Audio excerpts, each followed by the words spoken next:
obviously. In the meantime, we've got a lot of extremely important news to cover and some very scary developments with the Fukushima reactor. Last Wednesday, they reported 1,600 times safe levels, upwards of 20 kilometers away. Then it was 10,000 times safe levels. Then there was an incredible report by Tokyo Power and Electric saying it was 10 million times. They revised that to 100,000 times, confirming 100,000 times safe levels. And they admit, even in the Washington Post, that will kill you deader than a hammer if you just get limited exposure. You get about a year's exposure of radiation in just 15 minutes from that level. And, of course, that's just if it's basically background radiation. If you inhale any of it, it basically just sits inside your body, baking you. So we're going to be going over all of those new developments. Also, Obama is to push his big Libya speech tonight. The UN resolution and what Hillary Clinton has basically spun out of that is that if they don't accept a humanitarian ground force, just like the bombardment isn't war, it's kinetic military action, and a ground invasion by the UN backed by NATO, that won't be a ground invasion either. That will be I guess, ground kinetic event or humanitarian mission.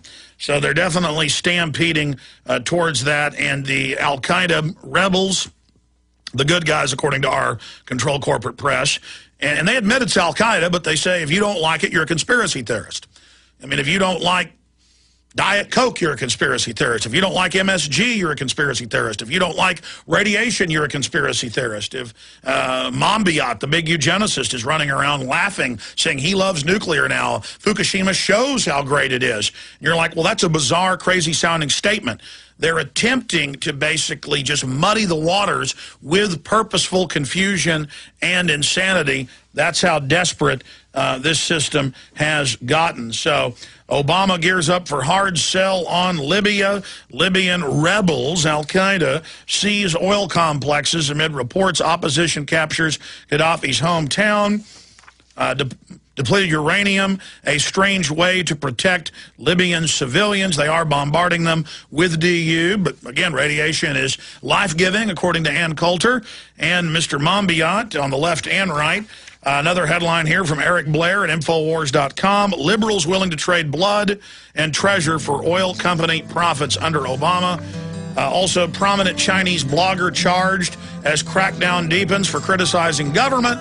The Chinese dispense with the conspiracy theorist label like Cass Sunstein uses. And we're going to be breaking all of that down today, and a big New York Magazine classic dribble hit piece we'll be hitting on as well. Do you understand how dark it is? How far down the line we are? How late it is? Again, it is Monday, the 28th day of March 2011. Larry Pratt covering the Obama administration, the Justice Department, and the ATF caught red-handed. Even CBS News reported on this weeks ago. Shipping guns into Mexico, allowing guns to be shipped in to then track them back so they could then blame the Second Amendment for all the problems of the corrupt, failed state that is Mexico. And they don't care that they've been caught. They're still, as we predicted a year ago, using the crisis in Mexico to go after the Second Amendment. Wasn't hard to see them getting that geared up and ready. And, of course, we've had sources like Celly Castillo, who's the head DEA agent in Latin America for many years, on with us 6 years ago, announcing that a new war would be launched in Mexico by the big cartels laundering their money through large Western banks, mainly in the U.S. and Canada, and that they were going to launch a war against the smaller cartels that were not laundering their money through them. AP, Bloomberg, and others have reported just in the last 3 months, 360+ billion laundered by one U.S. bank alone that owned and chartered the aircraft to ship the cocaine, heroin, and marijuana into the United States. And we've covered that ad nauseum here, but the fact is Obama has launched a false flag terror attack on America by shipping the guns to Mexico that were then used in crimes in Mexico and the U.S. as a pretext to crack down on the Second Amendment. That is an act of terrorism. If I shipped thousands of guns to Mexico to create violence so that I could get a political goal achieved, that follows the classical definition of terrorism: to carry out violence or threaten violence to pressure a political organization or a group or population into submitting to your political demands. Terrorism. Terrorists run America and are running it into the ground. And the globalists have successfully taken over the U.S. and much of the planet. They're mopping up the few third world countries that they didn't control, like Libya right now, throwing out dictators that weren't properly subservient and sycophantic, like Hosni Mubarak in Egypt. And then, of course, they're marching on towards Syria, Iran, Indonesia, and, of course, Russia. So that is just some of what's coming up today. I want to hit the latest Libya news and the latest Fukushima news as the crisis intensifies, but it's a 16, 17-day-old crisis, kind of like now Haiti's a year old, and people don't even know that 100,000 plus died, tens of thousands have died since, one of the biggest humanitarian disasters in modern history, but it's not in the headlines anymore, so we just forget about it. It's the same thing with Japan. The Washington Post, AFP, and AP are all reporting that the Japanese have confirmed 100,000 times safe levels of radiation pouring out of the shattered nuclear reactors at Fukushima. 100,000 times. First it's 1,600 last Wednesday. Then it's 10,000 on Friday.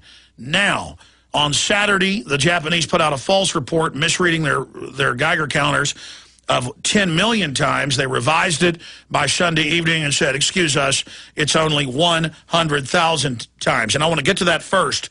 But coming up later in the hour, and Paul Watson is set to publish a rebuke of this latest classical hit piece at prisonplanet.com. We have a detailed, very lengthy report, and we'll put this up on screen for viewers, and it's got a bizarre headline: "A strange man is following you." And it says, shouting about mind control assassins, the 911 conspiracy, and the Bilderberg Group, radio host Alex Jones has cornered the bipartisan paranoia market. And you can see I put my war face on there for the globalist.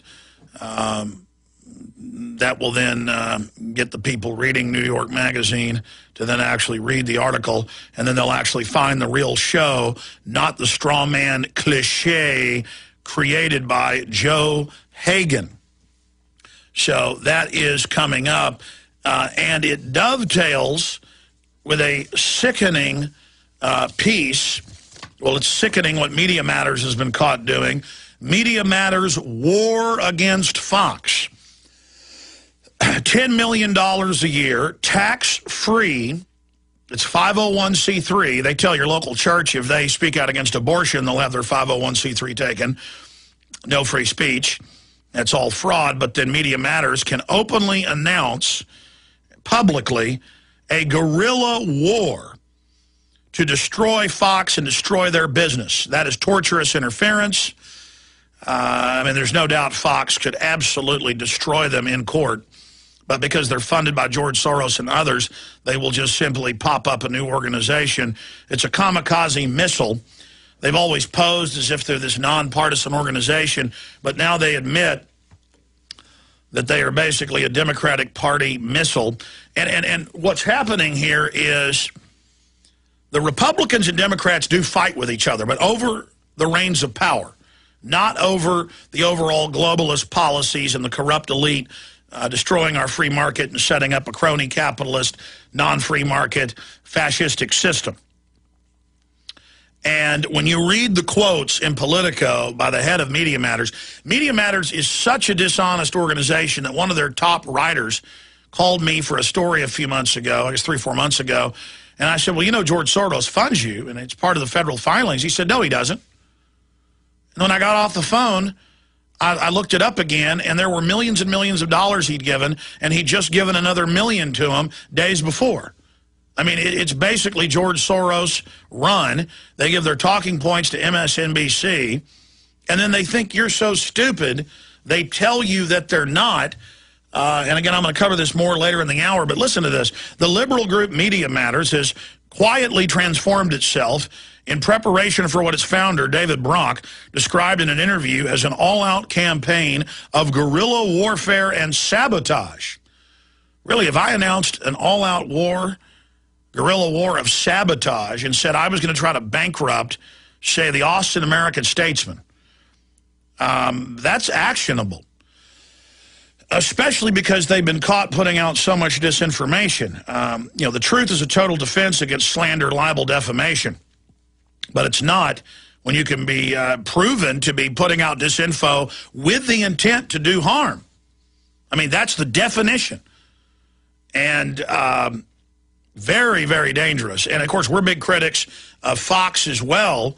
They engage in a lot of skullduggery, but nothing this nasty openly.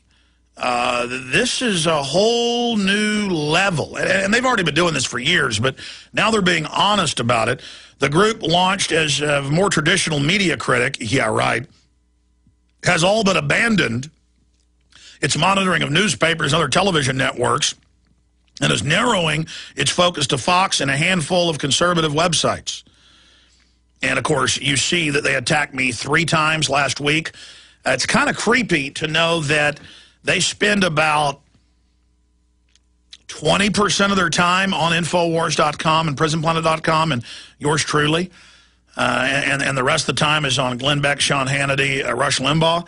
I mean, they literally, I've been tracking it, they spend, I mean, this is a group run by George Soros, who is openly in the news calling for global government, openly calling for an end to the dollar. He's been convicted in foreign countries of imploding their currencies. He did a 60 Minutes interview over a decade ago admitting he helped Nazis go around and round up and arrest people and take their property. And, I mean, he's totally dangerous and scary. And the Rolling Stone guy that came to interview me, it's in Politico, and I'm going to talk to him today, that he's just like a secret operative for him. And that's in Politico. And this Hagen guy fits the bill with this New York Magazine attack piece. And they sit there and pose as liberals when they're talking to you. And the Alexander character, he, told me that, he thinks the 9/11 story isn't true. And that he appreciated Noam Chomsky coming out and saying now more and more that bin Laden wasn't involved and it's a cover-up. And so you can sit there and eat Mexican food with these people, and they'll act completely normal and nice, and they're actual operatives of these groups.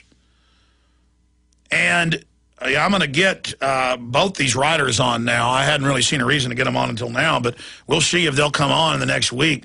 I want to get both the Rolling Stone writer, who's now an admitted operative of Media Matters, no doubt garnering intelligence down here they can spend, and the other guy writing just an amazing hit piece, so filled with cliches. I mean, it is interestingly written. I mean, it was a good read, but Joe Hagen, a strange man is following you. And I don't even know what to say with this 11-page article. In fact, guys, go to like page 3 of it. They have this map with my head in the middle of it, and how I see all these shadowy groups running the World Wide Web of globalism. Well, that's what the globalists say they are doing.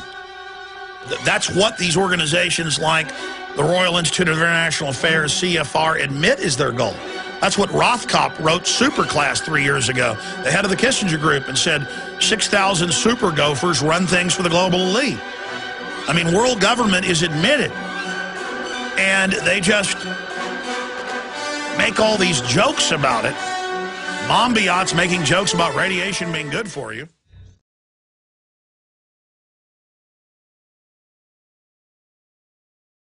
We move quick here. We churn out information warfare weapons using the truth at a speed much more rapid with a smaller team than the mainstream media can.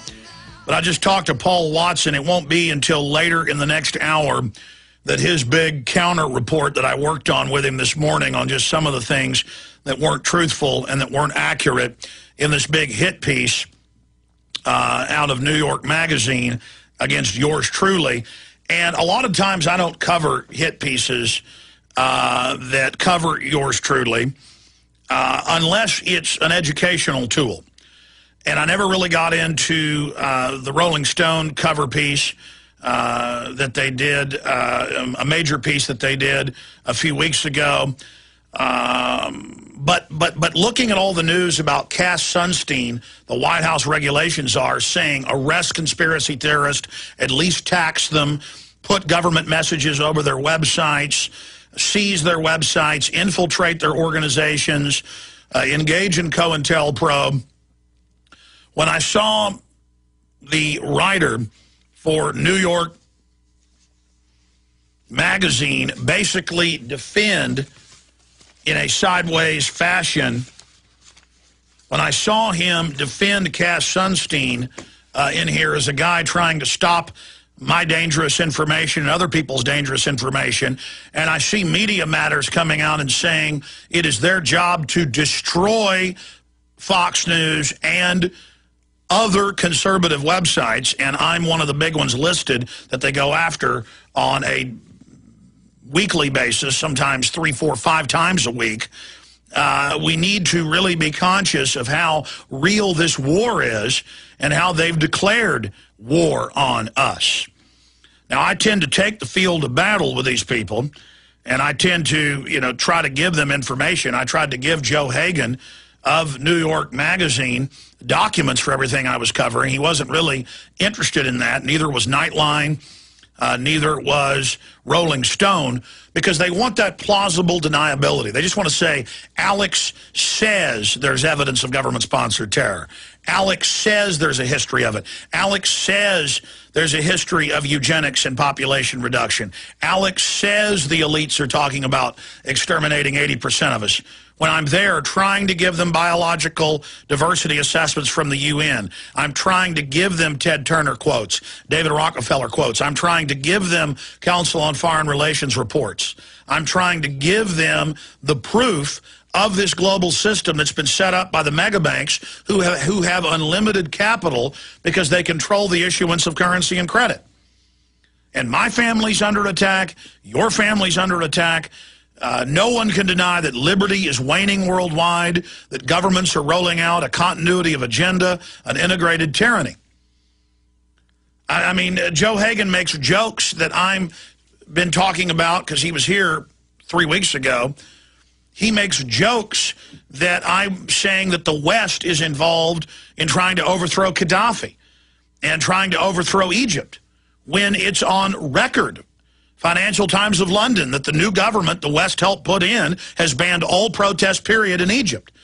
Or that it's now admitted 3 weeks after I told him, and of course I was saying it weeks before that it was Al-Qaeda in the East, that Al-Qaeda was being used to try to overthrow Gaddafi. That's now London Telegraph, Associated Press, New York Times, Washington Post. I mean, if you actually go through everything I say and then research it, you're going to find that the information is there. And the system is extremely threatened by us telling the truth. They're extremely threatened by the fact that they've been caught lying and engaging in so much oppression and so much corruption for so long that they're really floundering around. And that's what's happening, is they've tried to ignore us in past decades, and now they can't, because their agenda is now out in the open. They've been so successful at setting up their private, corporate, criminal, piratical system that they can't deny it anymore. They can't hide it anymore. And so they're bringing it out in the open, and saying Cass Sunstein's trying to stop violence. Cass Sunstein's doing what he has to. When Cass Sunstein is calling for open classical tyranny, and the carbon tax, Al Gore, George Soros crowd is calling for green fascism all over the news and saying they should be undemocratic. And nuclear expert Monbiot, global warming alarmist, and nuclear, well, I'm going to break that down when we come back. It's very sad. Everything we said came true. Everything we've done has been right. Okay, I'm going to revisit all of this at the bottom of the next hour with a cogent, focused rebuke of the dangerous activities of George Soros and his subversive, revolutionary, anti-American organizations like Media Matters. Remember, Soros admittedly has been instrumental in overthrowing many nations in Eastern Europe. His organizations are publicly involved in Egypt and other areas. That's not debated. Google was involved in the overthrow of Egypt. And they make fun of me in the article saying Google has government connections. Google was set up by the federal government on record 12 years ago. And with funding via the CIA's public funding arm in QTEL. Again, they count on you being ignorant. They play with theater of the mind, knowing that many people don't have a basic historical lens to see the world through, or a geopolitical current lens, or a view with human anthropology, sociology, psychology. But I study these people. I read the white papers they push back and forth with each other. We published and first broke, because it was hidden in plain view, years ago, Cass Sunstein calling for our arrest. And Soros, who overthrows countries' currencies, who overthrows their governments, who's a top globalist operative, who openly helped the Nazis rob Jews, and then he puts out newspaper ads rebuking Glenn Beck for mentioning it, saying it's horrible and untasteful. No, what he did was distasteful and evil. I mean, it's incredible. It's incredible how nakedly corrupt and evil, and then they're always surrounded by a coterie of fake liberals to give them fake liberal cover on the liberal wing of this global corporate system. And then just as bad, just as disgusting are the fake Republicans. They're there to just co-opt the conservative movement in this country.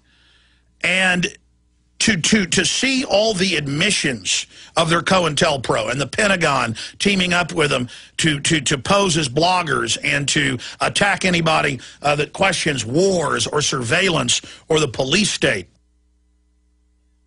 and to witness all of the undemocratic, draconian attacks on free speech and protesting, and the admissions of unbridled, warrantless wiretapping. It was just 5 short years ago that Bush would go out and give speeches and say it's a ridiculous conspiracy theory that we're spying on you without warrants. And then it came out that they were, and it had nothing to do with Al-Qaeda. And now today, the head of Google, Schmidt, comes out in modern days and says, yeah, we're watching everything you're doing. We're tracking everything you're doing. And now they're saying he may be the new Commerce Secretary. And so they put out this selection to the American people, the British people, the German people, the Japanese people. It's the fake choice, where they put out 2 or 3 different political parties with slight differences on the surface, slight rhetorical differences via little semantical distractions, and then tell you to choose from that, and then use that atomized, balkanized, divide and conquer system to play us off against each other, when all of our interest as American citizens, whether you're a cop, a school teacher, in the military, a private business owner, somebody who's in a union, a machinist, a textile worker, we're all being hurt by globalism. Globalism is anti-family. Globalism is anti-independent. Globalism is anti-true free market, anti-wealth.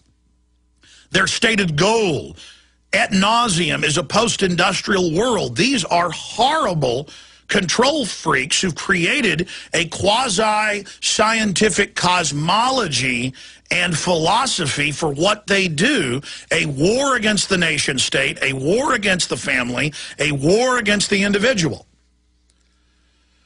Now, in these fights, in the left-right paradigm, they do hate each other. There's no doubt Roger Ailes fears the Democrats and George Soros and has bodyguards. I've confirmed that from inside Fox News, from 2 different sources, and from a former governor who's friends with, all right, I'm not even supposed to say it. I'm going to leave it right there.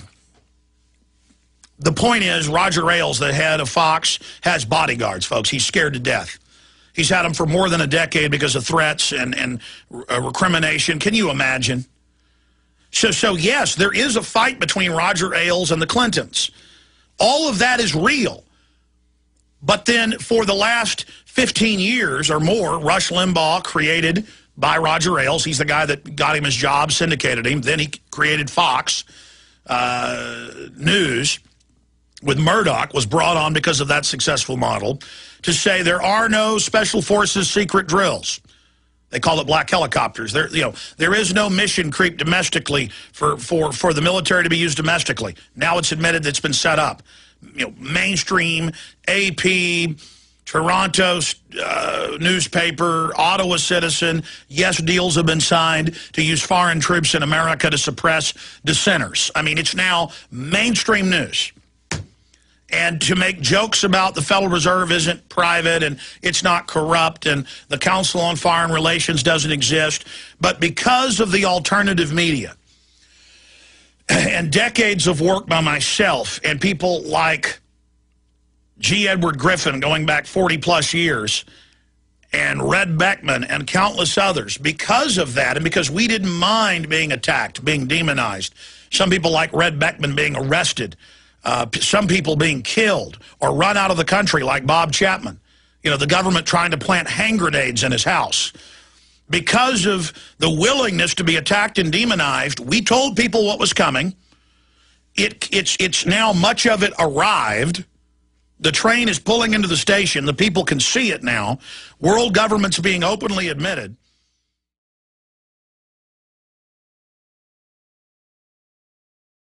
Okay, I'm going to get into the Fukushima situation and the big developments in Libya and Obama's speech. They may be getting the public ready for the ground invasion that'll be called the humanitarian mission. And the bombing is not called a war. They've now just are flooding the airwaves with Orwellian false reality to just set the precedent where people are prepared as they titrate the dose for just more and more brazen, extreme, bizarre lies. But, trying to go through this New York Magazine disinformation piece, A Strange Man Is Following You, about myself, there's just all sorts of little deceptions in here.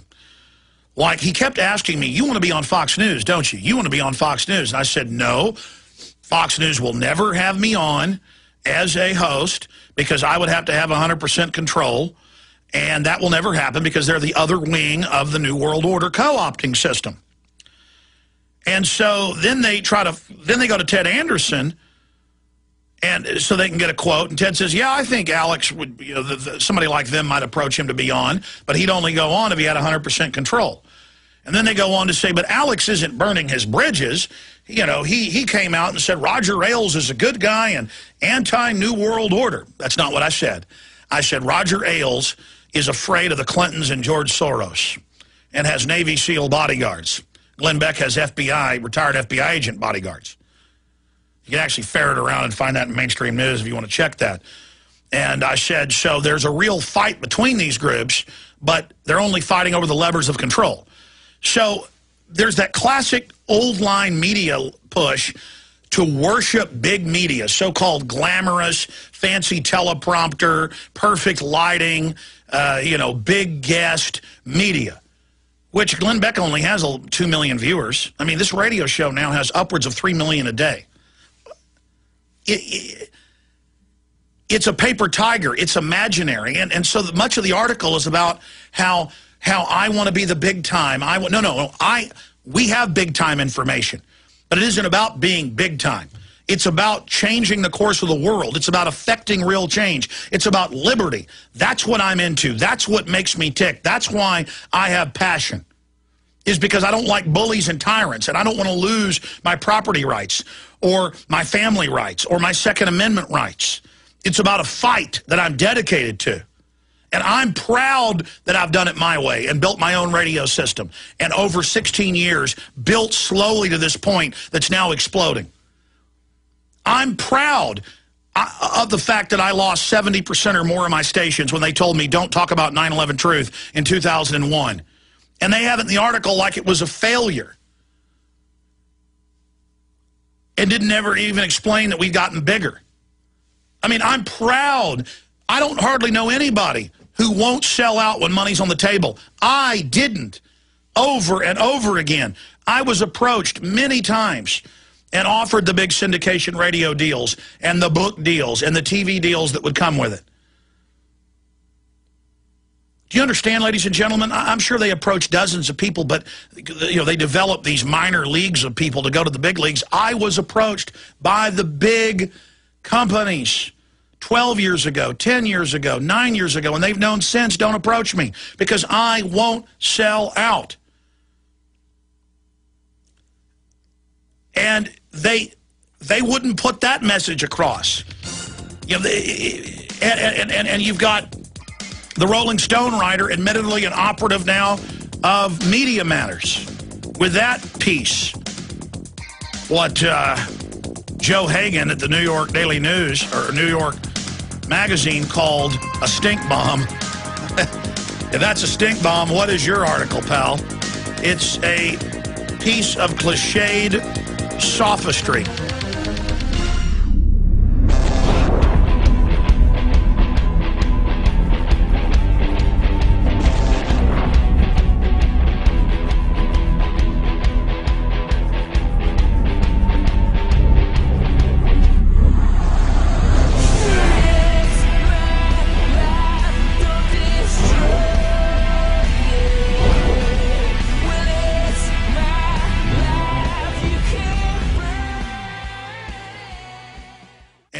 The two systems are more and more viciously fighting with each other, and Media Matters is openly saying they're going to launch a guerrilla warfare operation to attempt to bankrupt and destroy Fox News.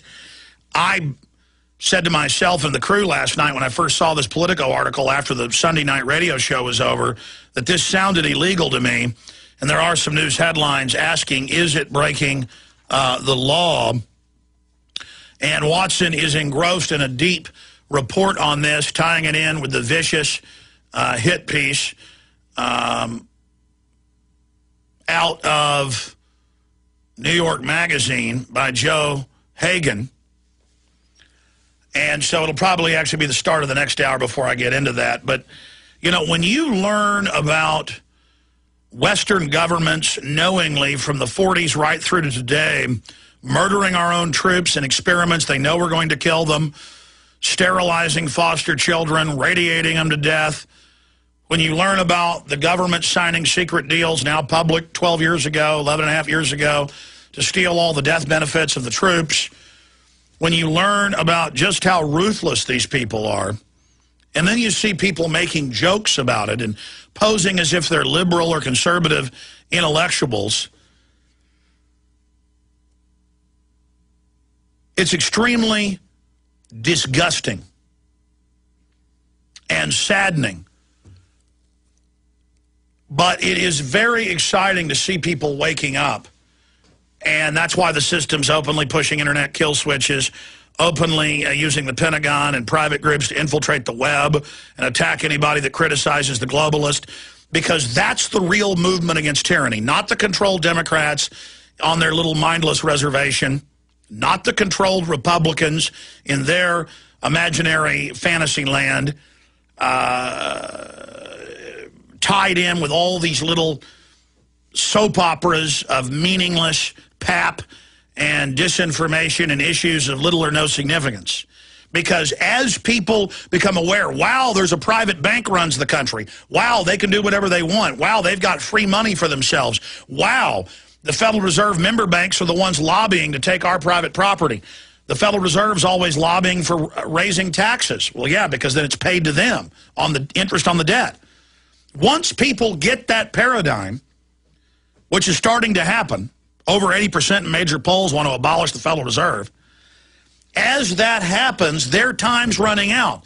If they can't distract us with all the front puppets and all the buffet of lies they lay out and rabbit trails, it's game over for the New World Order. And they're racing to get their electronic tyranny in place. They are racing to get their local spy groups in place, which they openly admit they're doing. They're racing to break our will with the dog training, with the TSA putting us in microwave bakers and sticking their hands down our pants. They're trying to break our will right now. And we're fighting back. In fact, guys, will you re-pull me that Washington Times article from Sunday that I meant to cover? I forget the headline about the TSA and the massive resistance at states all over the country to make it criminal for the TSA to touch you through your pants, much less inside, and the lawsuits being filed by the score, and there's cities all over the country pulling sodium fluoride out, and people are, I mean, we're on the march. The empire is on the run, but I just never imagined myself to be this up front on the tip of the spear, and to have the eye of Sauron, you know, George Soros looking down on me. It's bizarre. All right, I'll get into Fukushima, Libya, and a lot more. Visit Infowars.com and PrisonPlanet.com. When you're on the site, you can also tune in 24 hours a day to my daily radio broadcast. There's also a free iPhone app to listen to the syndicated radio show when and where you want.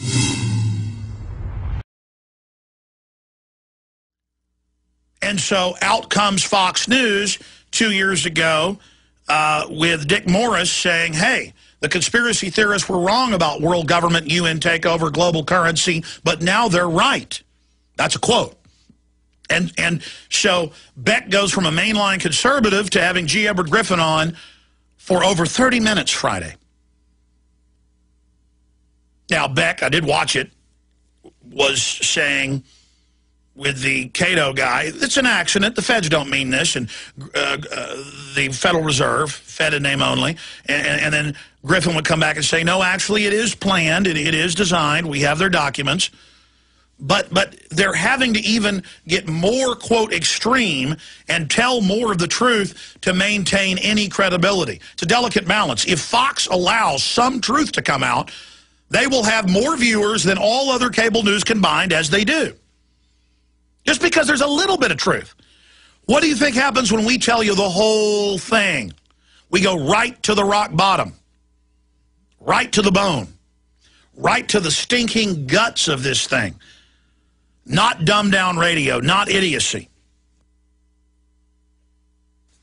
Now, that said, I'm not going to address Glenn Beck in detail because I have too much serious news to cover. But understanding the different facets of this information war going on will help people navigate the propaganda and the disinformation. But Glenn Beck did a good thing Friday having G. Edward Griffin on. We try to commend him when he does the right thing. But he did the wrong thing playing out of context my interview with Charlie Sheen, where I was going there to help him stay clean and off drugs, sober, because he was cooped up in his house with, sobriety coaches and a nurse. He said, come out here and, hang out with me. We'll talk about politics for the weekend. And when I got Charlie on, because I was there basically coaching him when I was there, I'm like, good job, good job. You're not using drugs. You're not drinking. Great job, Charlie. You're clean. And Beck took it and just said, what is he talking about? Charlie, you look great. You're clean. What, are they in the shower together? Having sex? It was bizarre. And he went on and on and on out of context. As I was going over media lies, they were saying Charlie doesn't have a hernia.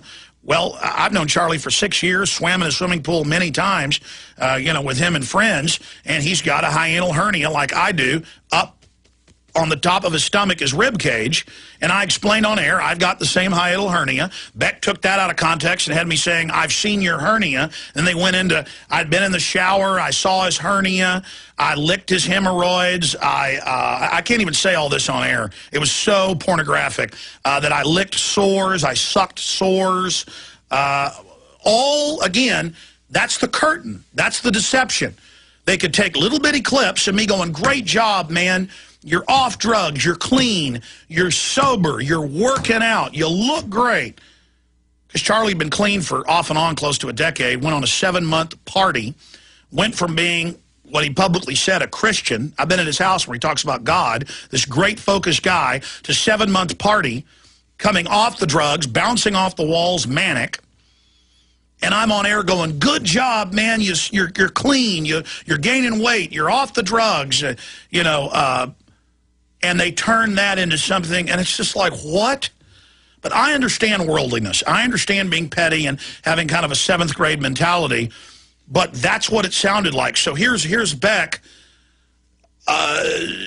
doing a great thing, having G. Edward Griffin on, being attacked by the globalists and George Soros because he's exposing the new global currency, their plan to kill the dollar, the real death of America. And I want to be able to commend Beck like I commend Judge Andrew Napolitano, who was the same yesterday, today, and tomorrow. A mainline Ron Paul type guy. Great guy. I love to support Lou Dobbs. Don't even agree with everything he says, but I know he's real. I would love, Glenn Beck, to try to support you. But, I mean, look what you do to me. We've confirmed that big sponsors that are our sponsors, their outfit goes and tries to get them and say, we'll give you a better deal if you don't be with Alex, you don't sponsor Alex Jones. That's torturous interference. That's the kind of stuff that Media Matters does to you. Guest after guest says, yeah, Glenn Beck, you know, heard about me on your show, and when they had me on, they got me in the back room and said, don't go on Alex Jones's show. And I can name right now Fox News hosts that have been told, don't come on here. I was scheduled on Fox News when I was in New York. Guess who killed it? But I was supposed to just like that. Oh, thank you, Glenn, for going after my sponsors and trying to take them away. Thank you, that's real nice. Doing what George Soros does to you. Oh, thank you, Glenn, telling my guest after guest not to come on my show, or you won't have them on yours. Thanks a lot, man, that's really nice. Thanks for taking out of context me saying, great job, you look great, Charlie, you're clean, and imply it was some type of gay thing. Thanks a lot, man. You know, all I want is freedom for my children. You are the one attacking me covertly for years, and I'm sick of it. Okay, I understand that we're the real deal because we're not run by Fox. I understand we're able to cover real issues, and you're not. I understand that, and I commend you when you go in the right direction. But you know, Media Matters and George Soros brag that they've targeted and helped destroy 400-plus sponsors of Glenn Beck. And I've said that's wrong. Going after the free press in this country, it's wrong to do that to the Democrats. But it's not nice to do it to me. And you're a hypocrite. And I even tried to do an olive branch like 6 months ago because it's all over scientific reports that macular degeneration of the eye is linked to excitotoxins. We've had brain surgeons, eye surgeons on to talk about it, Dr. Blaylock and others. But there's mainline studies for decades that it breaks down into wood alcohol. Everybody knows wood alcohol makes you go blind. It can do it overnight if you get enough of it, but over time, aspartame, also MSG, attacks the optic nerve. And we wrote an article saying, Glenn, you say you're going blind, and you'll be probably completely blind in a decade. Don't drink Diet Coke. He went on and attacked me for that. Very worldly.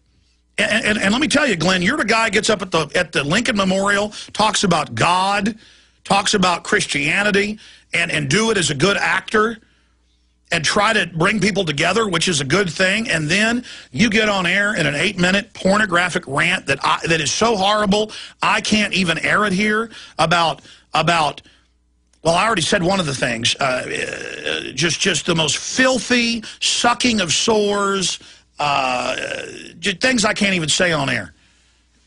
You know, amazing, amazing stuff. Absolutely, even though I'm a public figure, you could probably be brought to heel for that in court, but I don't, it's you that's discredited. I don't have time for that stuff. I don't care what happens to me or what people think about me. But, I mean, it's just so vicious that I read a news report, and who knows if it's true, the media lies so much, that Glenn Beck once had another host that worked at the same station as him decades ago, and the guy went to another station and was married, and they were competitors then, and she had a miscarriage. And reportedly he's admitted to this. I haven't seen that, so I can't vouch for it. But that he called up and said, "I'm glad your wife had a miscarriage." I mean, that makes me feel bad for you, Glenn. And I wasn't even sure those reports were real when I saw them months ago. But seeing what you did Friday, I mean, it's incredible that you would sit there and engage in that type of editing of the tape to try to imply things like that is just outrageous. It's outrageous. And I won't do things to people that I wouldn't want done to me. And I find it very bad karma, you could say. You reap what you sow. Very bad luck. In Texas, we boil it down to that. To do to me, behind the scenes, what George Soros has been doing to you and Roger Ailes. Now, see, I'm already getting into this. It's just... I've got clip after clip of Fox News and Glenn Beck saying, "Arrest 9/11 truthers, they're dangerous, they're terrorists, taser them." We've played those clips. I've got the Cass Sunstein report saying, "Arrest 9/11 truthers and people that don't believe in global warming." Well, whether you don't agree with somebody that doesn't believe in anthropogenic global warming or whether you do agree with them, you shouldn't call for their arrest. Whether you agree or disagree with 9/11 truthers that question the official story of 9/11, a wide spectrum of people, you shouldn't call for their arrest. You shouldn't, 3 years ago, during the key primaries, come out and say, Ron Paul's dangerous, and we may need to use the army against his listeners, against his supporters. I mean, Glenn supports torture. He supports secret arrest. He supports the Patriot Act. He supports these wars. Until now, he's starting to get it and go, wait, Al-Qaeda's in it. Libya. Why are we helping Al-Qaeda? Because I saw his headline last Friday, Al-Qaeda, U.S. inadvertently helping Al-Qaeda in Libya. Did they inadvertently help them against the Serbs? Did they inadvertently help them against the Russians? Was it an accident? When Anwar al-Awlaki, Fox News reported, hangs out secretly at the Pentagon getting orders, last October reported. Listen, Glenn, what you don't get is if we don't beat this New World Order, there is no future. Oh, they're going to come after you, pal. They're already coming after me. You finally started reporting that they're trying to say you're going to cause in Oklahoma City. In those Media Matters reports, they say you and I are. You figured that out yet, buddy?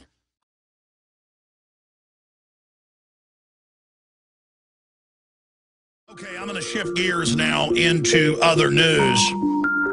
But I cannot stress it enough that the social engineers in control of our society are attempting to radically revolutionize our society into one of open tyranny, selling it under the guise of so-called security. And as Benjamin Franklin said best, those that give up their liberties for supposed security deserve and will get neither. You will not get liberty, you will not get security when you allow tyranny to grow. Tyranny is a disease that every society, every empire, every country gets. It is the norm. It's like if you live long enough, you're going to get heart disease or cancer. And very few countries or republics have ever gone past 200 years. 235 years is about as old as a system gets. And, of course, we're 235 years old. And we've been co-opted by the very slick corporate management systems that are masters at lobbying and special interest. But the special interest have actually taken over the entire system. If you go back and look at Europe and study the history of the Middle Ages into the Renaissance, many baronies, many subregions, and many times entire countries would be taken over within just a generation by bankers. And they would simply start giving loans to a young prince or to all the princes secretly because their family wouldn't agree with it. And by the time the king died or the queen died, the bankers would then own the prince. They would then own the country. And the banks would loan to both sides and would start a war to then know that during that war, both countries bordering each other would be fighting for their lives of their system, and that they would squeeze the public to any degree needed to fund their family staying in power. And if you study the Chinese emperors, this happened over and over again. Humans behave the same over and over again. If you study the Mesoamerican tribes, the Aztecs at the end, it was the same with the Druid systems. You normally had a priest class of propaganda manipulators who controlled the royal class, who themselves had just been the best warriors. It was brains over brawn. And so the globalists are just a collection of scammers and control freaks and confidence men. And they're so confident they believe their own garbage. If they can make money off nuclear systems, they're going to put them in. They're going to do open-air testing. They don't care if their own families get increased cancer. They believe their own sense of infallibility, of invincibility. Then when the radiation gets released, now confirmed at 100,000 times safe levels, now blowing out to sea. Hopefully most of it will go into the ocean, but then it'll get to us via the seafood. They just come out and arrogantly make in what looks like ridiculous statements. Remember when The Guardian and the British government, as part of a consortium, you can look at the sponsors, funded those TV ads that showed children refusing to cut their carbon footprint, so the teacher detonates bombs in their desk and murders all of them? They said, yes, we need to start killing people. Yes, we need environmental fascism. Yes, we need airborne released Ebola, as Dr. Eric Pianka at UT said. Yes, we need to kill. The 1996 UN Biological Diversity Assessment says we must bring back war and famine to reduce population. The State Department Memorandum 200, the Biological Diversity assessment put out by the CIA and Henry Kissinger, says we'll use wars and famine to reduce population. This is their excuse for all the bloodletting and sadomasochistic evil that they engage in. They love it. They state it. It's their Bible. They compete with each other over who's more ruthless, and Kissinger makes statements about the troops being dumb animals that are there to die. They love it. They praise Mao Zedong, David Rockefeller does in the New York Times, and how great the system is. And the CFR says China is the model, and so is Singapore. Open tyrannies. And then you say, I don't want tyranny. I don't want 100,000 times safe levels of radiation, which even the Washington Post admits will kill the people in a matter of months who've come in contact with it. And they just say, so what? George Monbiot. We're going to get into the reactor when we come back. I'm finally going to get to it. Nuclear expert calls global warming alarmist Monbiot criminally irresponsible for downplaying Fukushima. And he came out and he says, I love nuclear. After Fukushima, I love it. These are statements. And it's meant to make you go, huh? What, I'm crazy because I don't love radiation? And her political so-called enemy, Ann Coulter, comes out and says the same thing.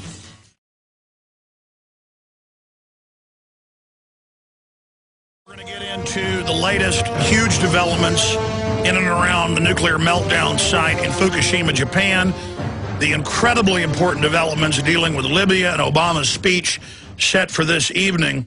But first, I wanted to get into some very positive news. There's quite a bit of it, but I'm going to limit it to the TSA. But as a hors d'oeuvre to what I'm about to say, the globalists are first and foremost confidence men and women.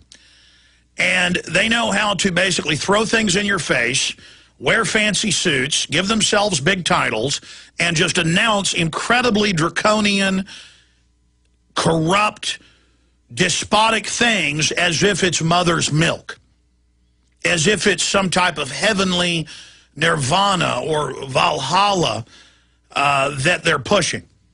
And here's the TSA, set up by the federal government 9 years ago, expanding to train stations, bus stations, highways, take your belt off, take your shoes off, can't have liquids, asking you questions, sticking their hands down your pants, putting passive brain scanners in some airports, putting you in microwave scanners, not even following OSHA law, not even having radiation tests, covering it up from Congress, telling Congress they have no authority for oversight, Homeland Security not giving Congress reports on major Homeland Security initiatives, the UN passing a resolution, Congress not even being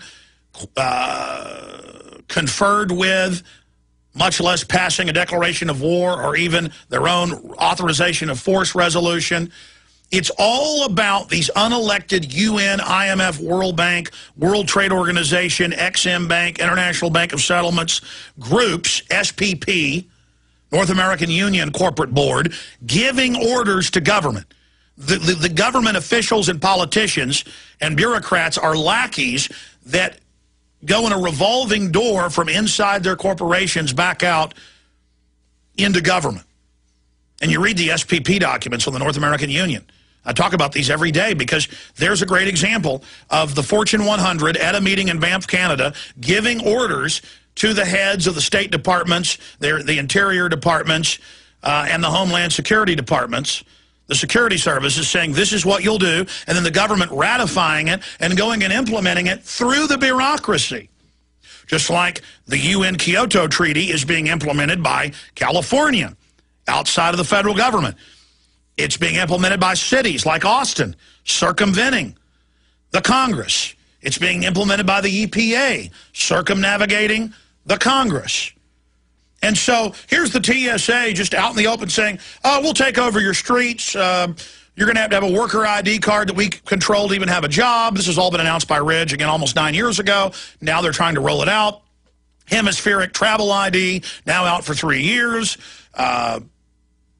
It's just all being flaunted.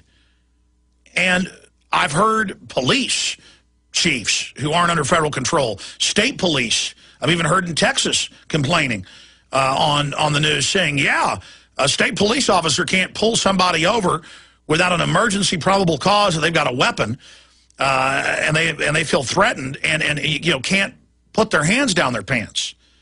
I mean, you've got to have probable cause. You've got to have an emergency situation. How do they just herd you in and do this? How are the feds declaring jurisdiction over first airports as training centers to train their own people to accept it, the police to accept it, and the local jurisdiction, the public to accept it? How do you get away with this? They just do it. How do they put you in an unapproved radiation booth? They just do it. And now they've been caught coast to coast robbing people. What type of folks do you think want a job sticking their hands down people's pants, pulling women's blouses off, doing this? Control freaks. And they recruit and promote the control freaks to the highest level. I've talked to people in TSA in Austin. I've talked to airport administrators. I've talked to multiple people, 3 actually, in the last 6-7 years, high up inside the Austin-Bergstrom International Airport system. And they say that the head TSA people there are the worst. And they're the people who like to harass the women that work there. They're the people who like to harass the workers and the pilots. They're the people that are on power trips. The worst type of control freaks get empowered and turned loose in a tyranny. They get to decide what goes on the media, just like East Germany. They get to decide how you can travel, where you can go. They get to give jobs to their family. This is a new class system being developed. The government class, the political class that serves the offshore mega banks that are looting the entire planet and waging war against prosperity because they want you broke back and subservient and destitute under their control. But here's the good news. All over the country, hundreds of cities, scores of states, governors, like Ventura, former governors suing. The people are rising up. They admit tens of billions a year, and it's accelerating, is being lost in tourism. Last year, the heads of the tourism associations, the hotel associations, the travel associations said, you are killing us. Europeans won't come here. They won't go through this. Europeans are boycotting in Europe where they're trying to put it in. This is slave training. The pilots have refused to fly. They filed suits. And the TSA said, okay, we'll quit groping you, but not the public. See, we all think of civil rights as black people versus white people. The real 21st century civil rights is the insurance companies write the health care legislation written by the insurance companies. Wall Street Journal admitted that. The head of the consortium, the head lobbyist for the consortium of the health care industry and the insurance companies. I read this probably 6 months ago on air. I was at an airport and read it. I mean, I'd seen it elsewhere, but there were the admissions right there in the news article. And they wrote it to make 35 million people get insurance, to then let the insurance companies, through government regulators they control, lower the standard and quality of care, taking doctors and nurses out of the medical decision equation, literally setting up the death panels. Newsweek came out with the case for killing Granny with an image of a plug pulled out of the wall next to a gurney. Bill Gates said, yeah, it's death panels. We can hire 10 teachers if we kill Granny. That's the collectivist model. They start cutting the resources, creating artificial scarcity, and then telling people, take something from somebody else and you'll get ahead in the government class. It's divide and conquer. He who has the gold makes the rule. And real civil rights is saying you're not allowed to give thousands and thousands and thousands and thousands of waivers to McDonald's and other Fortune 500 companies to not have to get insurance, but all their competitors do. That's economic discrimination. What do you think they did against blacks in this country or Native Americans? That's the first form. That's the type of issues. But everybody's looking for black and white to fight with each other or vice versa instead of real civil rights violations, or all of us being trained to have strangers stick their hands not just down our pants but our children's pants. Normalizing it. Roasting us in radiation chambers. All of this. So here's the good news. This is out of the Washington Times editorial, Groping for a TSA Solution. And this is a Washington Times issued article, meaning it's the editorial board. The Transportation Security Administration, TSA, hoped it could avoid public revolt over its intrusive airport security measures by dialing back operations while security was at its peak over Thanksgiving and Christmas holidays. See, they always apply the pressure. If you don't resist, they squeeze more. When you fight back, they back off. That's classic warfare tactics. They didn't stop more than a dozen federal lawsuits that have since been filed against the agency by airline pilots and former governor, among others. State lawmakers are also looking for change. Yeah, in Texas, you name it. A near unanimous Alaska legislature last week transmitted to the governor and Congress an official complaint that overzealous Transportation Security Administration employees have carried out the new procedures in a manner sufficiently aggressive to raise the level of an inappropriate invasion of personal privacy for an individual would ordinarily be protected under the laws of Alaska. The non-binding resolution urges Congress to crack down on TSA bureaucracy.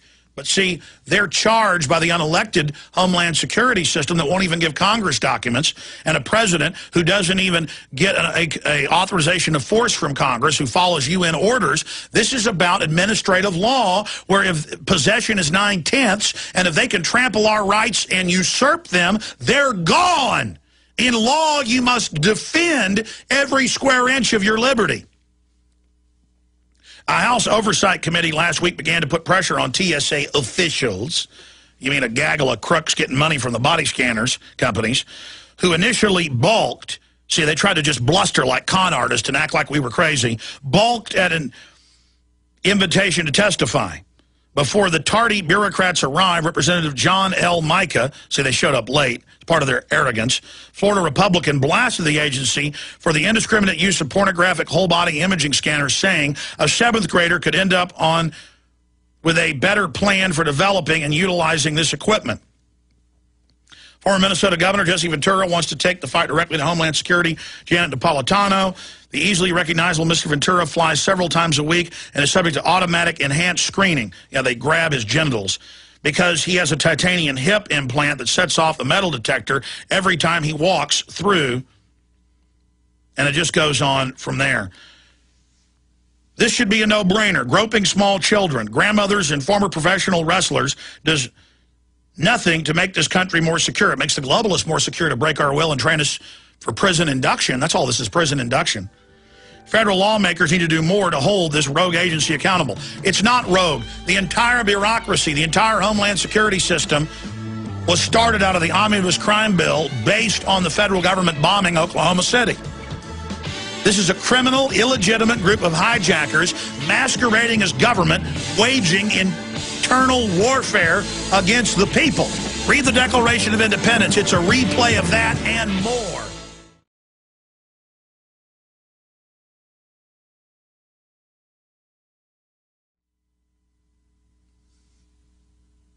But let's shift gears back to the globalists and their system of death and nihilistic destruction.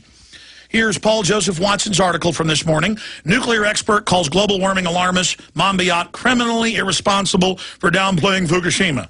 Prominent nuclear and radiation expert Dr. Christopher Busby has slammed British global warming alarmist George Monbiot, a guy who's called for green tyranny, by the way, criminally irresponsible for writing a series of articles for The Guardian in which Monbiot downplays the threat of radiation from the stricken Fukushima reactor plant in a bid to shore up his claim about man-made climate change being a far deadlier concern, carbon dioxide. In the wake of Fukushima, we have seen numerous self-proclaimed environmentalists who are normally so quick to raise the alarm about devastation caused by man-made global warming actually downplaying the environmental concerns attached to Fukushima crisis radiation and nuclear power in general. Chief among them is prominent British environmentalist George Monbiot, who openly calls for world government in public essays. Just type George Monbiot, global government in, you'll get all those big articles about it. But we're still kooks for not wanting it. See, it doesn't exist. He plays this mind game. I'm for world government, but you're not allowed to be against it. And if you are, we'll write articles about you saying you're crazy, like The Guardian's done many times. Hey, I got this IMF report saying you set up the collapse and are going to try to cut off our resources and our coal plants and do all this. Hey, I don't want to be a slave. Shut up, it doesn't exist, dangerous person. Did you cause the Gifford shooting? Are you some type of violent person? Thank goodness we've got Cass Sunstein going after you. Maybe you should be arrested. Just open tyrants, a bunch of weak pansies jumping around like fairies telling me how I'm their slave. No, you little piece of trash. I'm not your slave. I'm red-blooded. I got a big heart pumping blood. I'm strong. My ancestors were strong. And we're going to rouse and rise free humanity to identify who you are. And as you wage war against us, 1776. You and Ann Coulter and all of you telling us the radiation's good for us. You telling us death is good for us. Abortion and one-child policies are good. We're not drinking out of your fetid, filthy, pus-filled cup, your goblet of death. We recognize your slimy weakness, and that's why you wage war against strength and the family and everything beautiful, because you're a bunch of twisted, servile worms who've turned yourself over to pure evil. And I openly rebuke you. I openly call you out before God and everyone else, and I pray that the masses fully break their conditioning and the spell they're under and recognize you for what you are, a 21st century green Hitler calling for global domination through a corporate creeping structure that strangles free humanity. Calling you out, you piece of trash, you maggot. Right out of the gates of Hades. Go back to Hades where you came from. Crawl back there.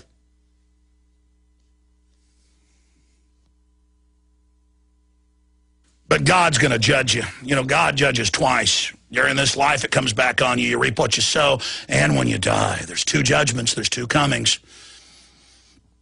I wouldn't want to be you and the type of black, bloody treasure you're taking on, the chains you're wrapping around your soul for eternity, the big chest with the bloody silver you drag behind you. Telling people that families are bad, telling people radiation is good because you love the infertility it creates, not just against humans, but all life. the deformity, the pain, the suffering children that I can see in my mind's eye by the millions that have died from radiation poisoning. Poor little decent, sweet 3, 4, 5, 6-year-olds with that light of life and humanity dimming, their teeth falling out, vomiting, dying of cancers, never getting to grow old, never getting to have children and love and passion and grandchildren and all the good things they had because you people had to kill them. You people had to suck the life out of them for your stinking satanic egos. I declare eternal war against you. All of my humanity, all of the strength of my ancestors, all of the strength that God gives me, we will defeat you. Humanity will not let you prevail. You will not keep humanity from its destiny to populate the stars and become what God envisions for us. You will fail. You have failed from the foundations of the creation of earth. And you know it. Laugh all you want, but in your gut, in your soul, in the remnants that are left of it, you giggle that mirth-filled lie, that acid-spilling stench, because you can feel the mouth of hell, that maw opening. You can feel your soul stretching thin as you are sucked into eternity. To be damned, to be amongst your own kind, truly a hell in of itself.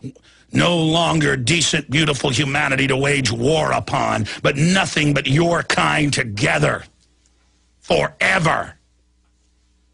Because it is what you are. You are children of death. You are children of disease and theft and pain and crippled destruction. You wish to cripple humanity, you yourselves are crippled.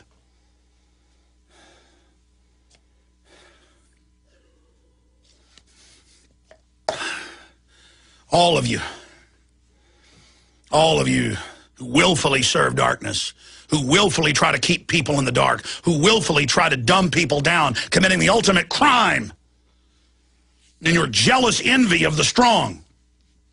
That's why you talk about eugenics and the elite all day. Yeah, look at the 5 British families in the British monarchy test who bred the Wedgwoods and the Galtons and the other families together, the Huxleys, the Darwins, in those Superman breeding tests over 70 years. By the end of it, almost all the children were born dead, or they weren't. They were criminally insane. The few that survived are now top captains of the New World Order. That's who you are. You run from the light. You hate the light. You hate anything good, anything beautiful, anything wholesome. Green fields, blue skies, anything decent is anathema to you, like a cross and holy water to a vampire. You run from it. You flee from it. You flee from goodness, because the wicked flee when none pursue.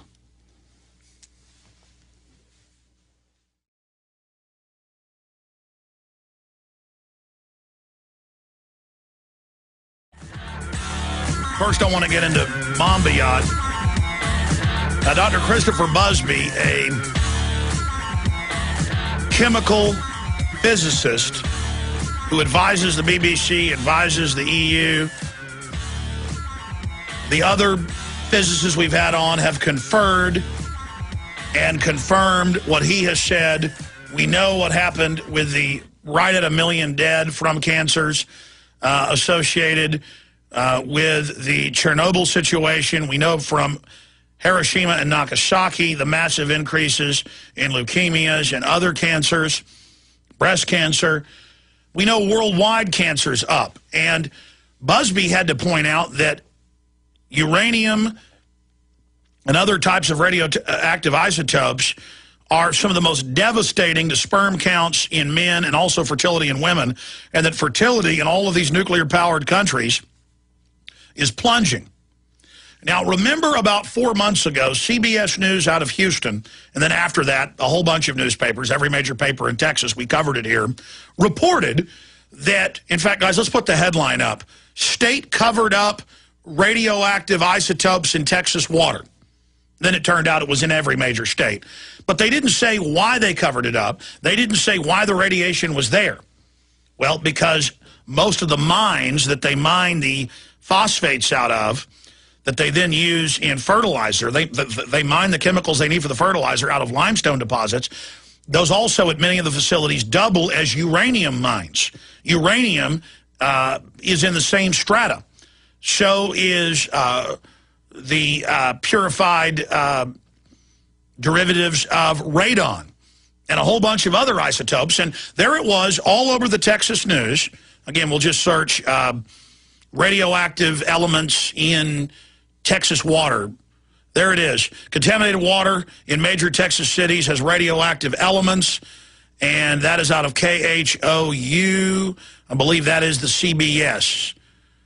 Yeah, that's KENS out of San Antonio carrying another station's report. And you can go read that. But again, a minor blip. Well, what had we told you years before? With chemists and top toxicologists like Dr. Paul Conant and others. What does his book cover? Uranium and other isotopes in the water. They mine it and put it in the water. There's hundreds of different things in this stuff. Not just sodium fluoride, that's 7-fold in men's cancers, 3-fold in women. Don't believe me on that? Just search fluoride bone cancer. AP, Reuters, BBC, ABC, just letters by the vast majority of EPA scientists themselves a decade ago or 11 years ago and then 5 years ago and then a year ago going and testifying and saying, why are you doing this? It's deadly. And see, for me, it's not a joke like it is for the writer at New York Magazine attacking me or for the writer at Rolling Stone making jokes, attacking. It's not funny for me. See, I know what they're doing. And you could say, well, they don't mean to sterilize us. Okay, well, it's having that effect. And it turns out they've known and have covered it up. These are not leaking reactors. These are not water supplies next to uranium enrichment facilities, nuclear weapons facilities. No, they're putting it in the stinking water. And I just put it out, and I'm the kook, because I cover CBS News, San Antonio, CBS News, ABC News, Houston, Austin American-Statesman. These people at the Austin American-Statesman and at CBS News, they put out a report or two about the state covering up radiation in every major city and town, and then don't ask, why was there a cover-up? Just, oh, there's a cover-up. And why is the uranium in there? Why is the radium in there? Why? Because they put it there. And let's just say they're negligent and just didn't notice what they were mining it out of. Really, the scientists, the big companies that pushed 60 years ago to put this in all our water. See, you take one story like that, it discredits the entire system. Just like they know DU, up until 91, they wouldn't let the troops use it. Now they're using it all over the world. They're using it in Libya. They're using it at shooting ranges now. They're not just using it at the proving grounds, fired out of tanks, Vulcan Gatling guns out of A-10 Warthogs. No, now it's in 223. It's in 308 NATO. It's in 50 cal. And they're using it at bases everywhere. It ignites going out the barrel. The troops are getting deadly dosages of it every time they fire. And then you wonder why Rolling Stone comes out with their left cover. Oh, they support the George Soros-type crowd with all the big wars and bombing Serbia with DU, but then they still got to have their left cover being against war. What do you think war is? What's it good for? Absolutely nothing. The Kill Team, a new report, how U.S. soldiers in Afghanistan murdered innocent civilians, mutated their corpses, and how their officers failed to stop them. Well, they didn't fail to stop them from executing Pat Tillman. Plus, an exclusive look at the war crime photos censored by the Pentagon. They got little kids. Rolling Stone reveals how U.S. troops murdered Afghan civilians. Soldiers cut off boys' fingers and kept it as trophies. Video captures U.S. troops cheering as airstrikes kills 2 Afghan civilians. You know, if you had to have a righteous war, if we were actually being attacked and you accidentally killed a child, you should break down and cry because you're a man, because you're tender, because you're so strong you love the weak. Not like it's a video game. Oh, look, we just blew up a whole village of men, women, and children. Aha! Well, the globalists go, aha, take their death benefits, steal it, aha, have the troops breathe DU. You think you've been given all this power to murder and love death and that torture's sexy? Because the power ends there, the darkness ends there, it starts with you.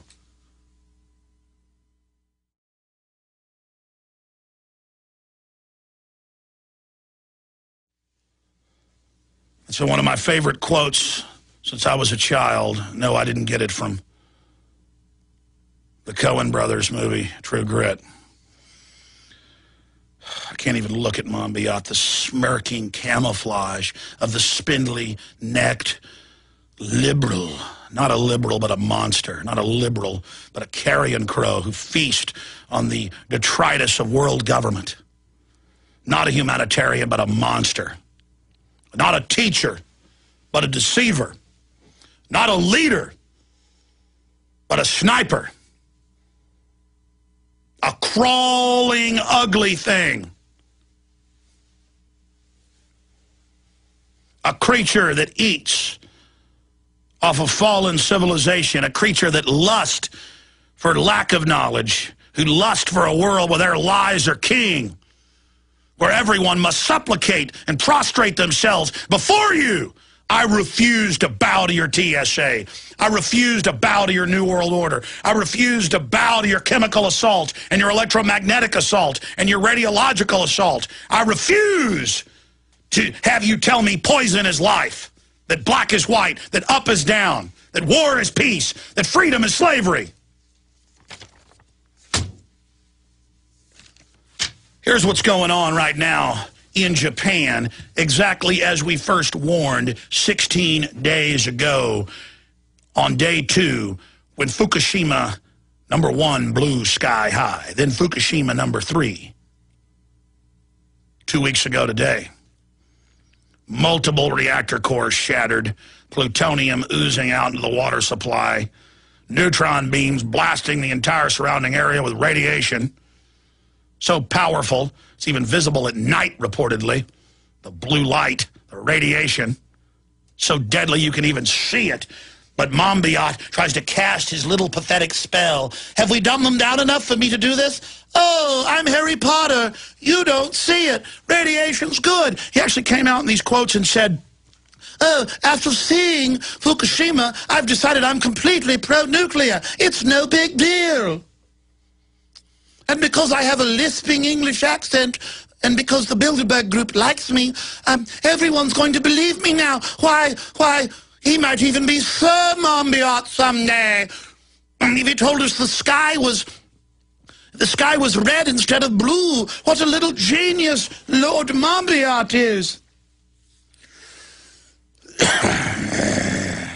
More radioactive water spills at Japan nuke plant, Associated Press. Radiation levels at Japan nuclear plant reach new highs. First 1,600 times safe levels last Wednesday. By Friday, 10,000 times. Now, as of last night, the Japanese government admits 100,000 times safe radioactive levels. They go on to report that any time around this dose will cause about half of those exposed to die. Will eventually kill about half of those exposed. Oh, after seeing Fukushima, I've decided I like nuclear power now. I'm a spindly little twit. I was beat up on the playground as a child, so now I've joined the eggheads, and we poison people, and we take control of their society through sneaky, cowardly ways. I'm showing everyone how powerful I am by lying to them.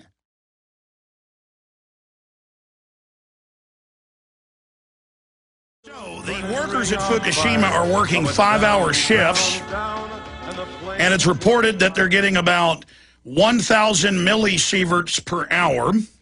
So that would be 5,000 millisieverts absorbed per shift. And even the Washington Post admits that absorbed fairly rapidly will eventually kill about half of those exposed. What do you think now, a week and a half ago, the head of the plant broke down crying, saying he couldn't be part of the cover-up and that, quote, people were going to die. By the way, where are the local medical reports? We've gotten calls saying people are vomiting and red-faced over a week ago. Where are the reports? There are no medical reports. See, the Japanese, I guess, think it's stoic to just go to the hospital and die of radiation exposure, but that'll come out later when it's a minor footnote in the news. Oh, yeah, like everything else. And see, we're not supposed to get mad and have our humanity rise up in us to defend ourselves. We're not supposed to be red-blooded. We're not supposed to show the globalists our teeth and say we're committed against you and we recognize you as the enemy of old, the tyranny, the control freak, the king rat, the maggots, the brutes.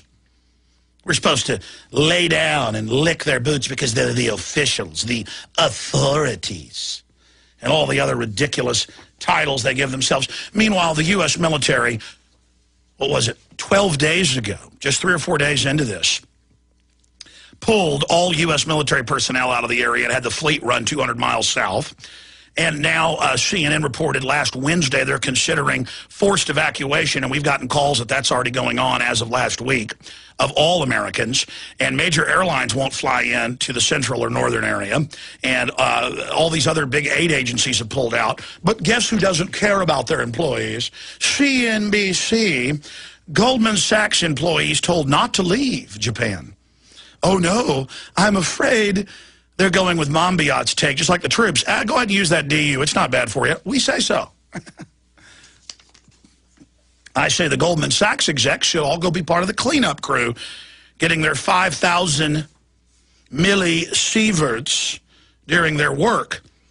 Oh, we still haven't gotten a call back from Ann Coulter about going and giving a speech at Fukushima. She says it's good for you, though, and that you won't get cancer. But Goldman Sachs employees told not to leave Japan. At least 4 Goldman Sachs executives flew to Japan last week to speak with nervous expat employees about radiation fears, according to a person familiar with the situation. They also conveyed another message: don't leave Japan and don't leave Tokyo. And it goes on to say that they will be kept there, and that is just the way it is. And Obama says don't worry about radiation here either, even though it's in Massachusetts. It's been found now in all 50 states. It's been found in Europe. Radioactive iodine. No problem. And now Monbiot, here's a quote: as a result of the disaster at Fukushima, I'm no longer nuclear neutral. I now support the technology, added Monbiot. Of course. I imagine when he goes to his club to have a pint of beer, he sits around with the other eugenicists and laughs. They think we're liberals. Isn't it funny, Wilford? There's nothing these rabble won't buy. Oh, we're moving forward to get rid of the little scums. Our conditioning programs are going quite well, showing the school children videos of children being murdered who don't accept the carbon taxes. In the United States, they have an even better way of doing it. They have drills where unannounced military personnel arrive, screaming with loaded weapons, and 5- and 6-year-olds defecate themselves, and it's even better. The parents are then told it was done because homeschooling groups might attack and kill them. They then psychologically imprint on the pro-homeschooling groups and gun groups, and not on us oppressing them. The giant re-education camp system is going worldwide. It's beautiful. Oh, we love it. Oh. We are live, my friends, now into hour number 3. Notice I'm not taking any calls because I'm wound up. Coming up in T-minus 30 minutes, we've got Larry Pratt joining us about an Obama Justice Department false flag shipping guns into Mexico to be traced back into the U.S. is what to demonize and try to restrict the Second Amendment. Our journey towards tyranny continues.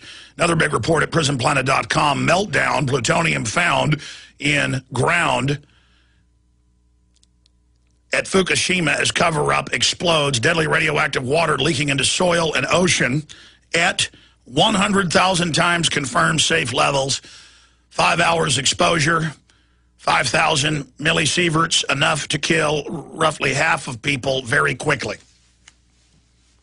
And no reports of radiation sickness, because the good doctors in Japan will obviously follow orders. It's seen as a virtue, but some will break down. The Japanese are very stoic, but then tend to break down when they're in public if they're lying. Their honor at one point kicks in, and they can't do it. Americans, on average, more and more, would just lie to themselves and say people dying around them are loving and that it was nutritious. The Japanese know when they lie on average, and they have a problem with it. And, of course, I oversimplify. America is still full of some of the best people out there.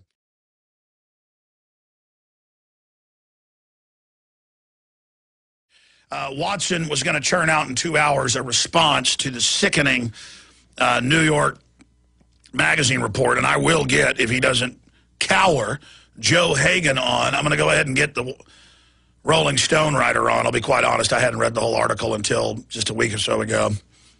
I scanned over and said, it's a hit piece, but better than some. And, I mean, I guess this could be worse. At least, you know, these things are well written. But I don't just cover this to talk about myself. A lot of times I don't cover media coverage of what we're doing just because it's so vapid and not educational and informative, revealing, descriptive, thought-provoking. But this dovetails with Media Matters' war against Fox. They say that they're going to launch a guerrilla warfare and sabotage operation to destroy Fox. If I said I was going to launch a guerrilla warfare and sabotage operation against the Austin Police Department, I would expect to be arrested, because that would be a call to criminal action. I'm not, of course, calling for that, though Glenn Beck may play it out of context as he did last week against me. Whatever. But it is a call to criminal action, and I said that last night to my crew. I didn't see it until after the Sunday show was over. The Examiner, the Washington Examiner, gets it right. Is Media Matters breaking the law? Is Media Matters breaking the law in its war on Fox News? Did we ever post links to this Politico and this Examiner on Infowars.com and PrisonPlanet.com? I don't think I even saw these up there.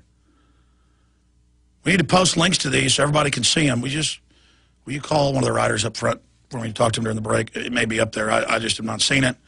I would think something like that. I would think something like that would be of the greatest import. Perhaps we can write an article about it with a full spectrum analysis. And, of course, that integrates in with, by George, it's Soros' world order. Billionaire steps up funding to diminish importance of U.S. economy and U.S. currency with a new Bretton Woods meeting that he's pushing for. And Cass Sunstein calls for arresting people that don't agree with the government. And he's offhandedly praised in the article in New York Magazine as, well, these guys are causing violence. I mean, people are criticizing Cass Sunstein for wanting to infiltrate these groups and, defuse them. He calls it a cascade of information. We just believe whatever we want. Really, I just believe whatever I want? Really? That DU is deadly for our troops, that radiation's in almost every water supply in the U.S. because it's added from the phosphate mines they dig it out of? I mean, I just showed you mainstream news admitting it. I'm just here highlighting it, saying I think this is a big deal. But I'm supposedly crazy. Everything we said came true. Everything we've done's been right. We have to get out of our television head trance. The average American watches more than 4.5 hours of TV and 2 hours of video games. People live in fantasy. People are slow-moving. People just get in an attitude of responding to information like they're spectators. When government engages in crimes against us, when government lies to us, when corporations lie to us, we've got to get aggressive and go after them and at least speak out against them and not support them. Instead, the government trains us how to fight with each other. What do you think 9,000 malls and Walmarts getting big telescreens telling everybody to spy on each other and don't trust your neighbors about? It's about teaching us to fight with each other instead of recognizing the globalists that are there feeding on us. Now, I talked a lot about this in the first hour, but this is such a big deal. This is such a huge deal. Is why I've been talking about it quite a bit today. And ahead of Larry Pratt, I want to continue getting into this news and information. Big story out of Politico It's up on the Drudge Report. We're going to get it up on Infowars.com. We're going to get it up on PrisonPlanet.com. Media Matters War Against Fox. And it says the liberal group Media Matters has quietly transformed itself in preparation for what its founder David Brock described in an interview as an all-out campaign of guerrilla warfare and sabotage aimed at Fox News Channel. The group launched a more traditional, the group launches a more traditional media critic, never has been, has all but abandoned its monitoring of newspapers and other television networks with $10 million of funding a year, and is narrowing its focus to Fox and a handful of conservative websites. And if you go there, it's Infowars.com, PrisonPlanet.com, Alex Jones. They did 3 articles over the weekend going after us. I mean, George Soros' funding group is coming right at us. Why do you think that is? Fox is just Infowars light on some subjects, and so they're getting a giant assault because they reach in the aggregate more people.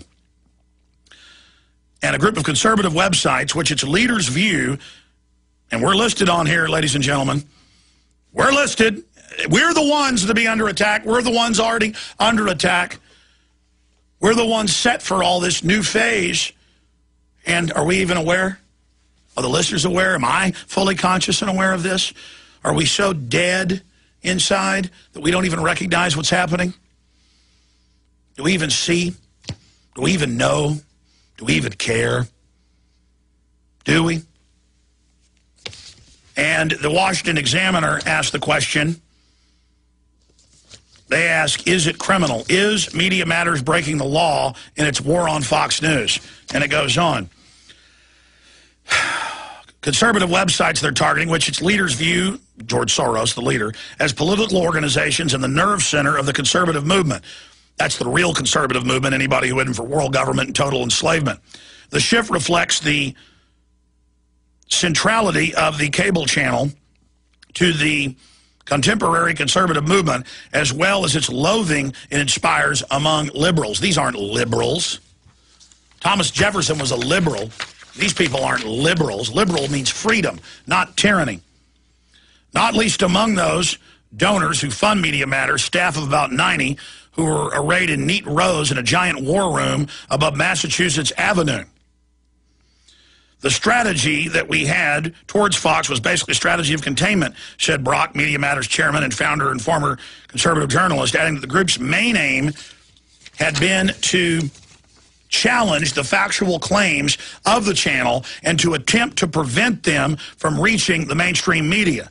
The new strategy, he said, is a war on Fox. In an interview with a 2010 planning memo shared with Politico, Brock listed the fronts on which Media Matters, which has said it's operating a $10 million plus annual budget, is working to chip away at Fox and its parent company News Corp. They've already taken 400 sponsors from them. I mean, that is just unbelievable. Torturous interference. They include its bread and butter distribution of embarrassing clips and attempts to rebut Fox's points, as well as a series of under-the-radar tactics. Media Matters, Brock said, is assembling an opposition research files not only on Fox's top executives, but on a series of mid-level officials. You go to their site, you know who. They're putting out stuff, you know, claiming Beck's going to cause in Oklahoma City and that so am I. We've got all these Democratic operatives putting the same stuff out. It has hired an activist who has helped lead successful campaigns to press advertisers to avoid Glenn Beck. The show is assembling a legal team to help people who have clashed with Fox to file lawsuits for defamation. Man, this is an unbelievable operation. Invasion of privacy and other causes. And it has hired 2 experienced reporters, Joe Strupp and Alexander Zatchik, that's the guy from the Rolling Stone who came to interview me, to dig into Fox's operation to help assemble a book on the network due out in 2012 for Vintage Anchor. In the interest of full disclosure, Media Matters last month also issued a report criticizing Fox and Friends co-host Stacey Ducey's criticism of this reporter's blog. Brock and Media Matters also plan to run a broad campaign against Fox's parent company, News Corp, an effort which will involve opening a United Kingdom arm in London to attack the company interests there. The group hired an executive from MoveOn.org to work on the developing campaigns among News Corp shareholders and also in looking for ways to turn regulators in the U.S., UK, and elsewhere against the network. That means shutting down free speech, fairness doctrine, all the stuff they've announced. The group will focus on CEO Rupert and trying to disrupt his commercial interest, whether they're be here or looking at what's going on in London right now. Brock said, referring to News Corp's apparently successful move to take a majority stake in the satellite broadcaster B Sky. Now, here's the deal. I've done 2 hours and 16 minutes, 18 seconds of broadcast, and I haven't plugged a sponsor, a book, a video, a T-shirt, nothing. I'm not funded by Rupert Murdoch. I'm not funded by George Soros. If you go to Media Matters website, in fact, let's go to Media Matters website and just type in Alex Jones in the search function. They've got page after page of links to their hit pieces. 3 of them I saw this weekend. A couple during the week. Savage information coming after us. We need your support. We need to grow in the face of these operations. There's no doubt we're in their crosshairs. There's no doubt their affiliated minions are writing hit pieces on us everywhere. There's no doubt that they're praising people like Cass Sunstein, who calls for COINTELPRO, who calls for our arrest. These are very authoritarian, very dangerous, dangerous, dangerous people. They've got a gaggle of minions who think it's all funny and giggle and act like regular people, but they're just complete operatives. And they think it's all funny. And the fact is, I'm opposing the globalist takeover of the dollar. I'm opposing George Soros' new Bretton Woods 2, where they're openly calling to move away from the dollar. We're pointing out this is happening. We're opposing the tyranny. And so we're being attacked by Fox News minions. You heard Glenn Beck last week, ladies and gentlemen, hitting me with pure defamation. I'm so busy I can't even respond to it. I'm being hit by the right arm and the left arm, but they're also fighting over the power structure for themselves, just like thugs fight in Afghanistan, Libya, Russia over power. So there is divisions, but you notice the only person being attacked by the full spectrum is us, and we need your financial support, no doubt. Buy the books, buy the videos, buy the T-shirts. They will inform you to a higher level. They will give them to other people. Jesse Ventura's new book, which we're just about to be authorized to start shipping. He'll be on with us next week for the first interview. Big Brother, The Orwellian Nightmare Come True by Mark Dice, only available at Infowars.com, breaking down this grid. We're nonpartisan. We're bringing left and right together against the TSA humiliation, against the tyranny. We need your support,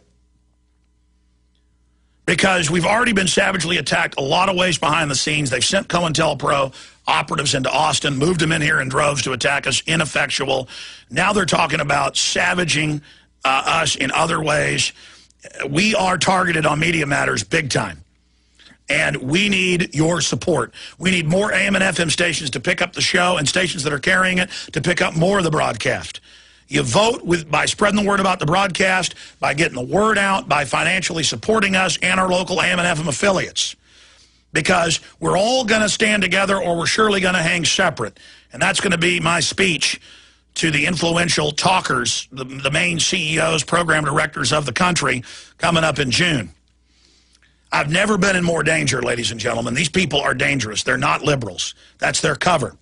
You need to understand that. And vote by supporting us so we can grow and expand. I'm not a professional. I'm not a manager. I'm just a person who studies this information, and I'm fighting these people as hard as I can, and we are under their attack. And most importantly, we need your prayers, ladies and gentlemen. We need your prayers. I'm going to come back with the Paul Watson's new piece detailing this cornucopia of attacks. Stay with us.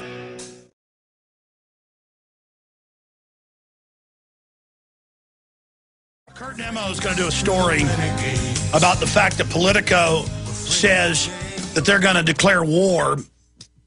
Politico reporting on Media Matters, who's never been an independent group. They would just act like they were arbitrating reality, and they would tell you what was real and what wasn't. Oh, look, Alex Jones is talking about a plan for global government. And then I talked to one of their top reporters that called me for an interview, and I said, well, George Soros funds you. No, he doesn't. I mean, it's like talking to an army officer over the phone from another country in a war who's lying to me. I mean, they just do it with, this is an authoritarian system they're setting up. The Media Matters people, you know, the little college students they've got there in their seats giggling, listening to this right now, that they admittedly listen to the show every day and watch it, need to realize what you're part of. Just because you say something's liberal, they said that Joe Stalin was liberal. Saying you're going to sabotage and destroy people and go after them. I mean, it's just so nasty. And I never even really talk about Media Matters except when you lie about me or twist things. I mean, I don't want George Soros to kill my dollar. I don't want George Soros shutting down my coal power plants because he's got interest in the others. I don't want to be your slave. You're assaulting me with your New World Order.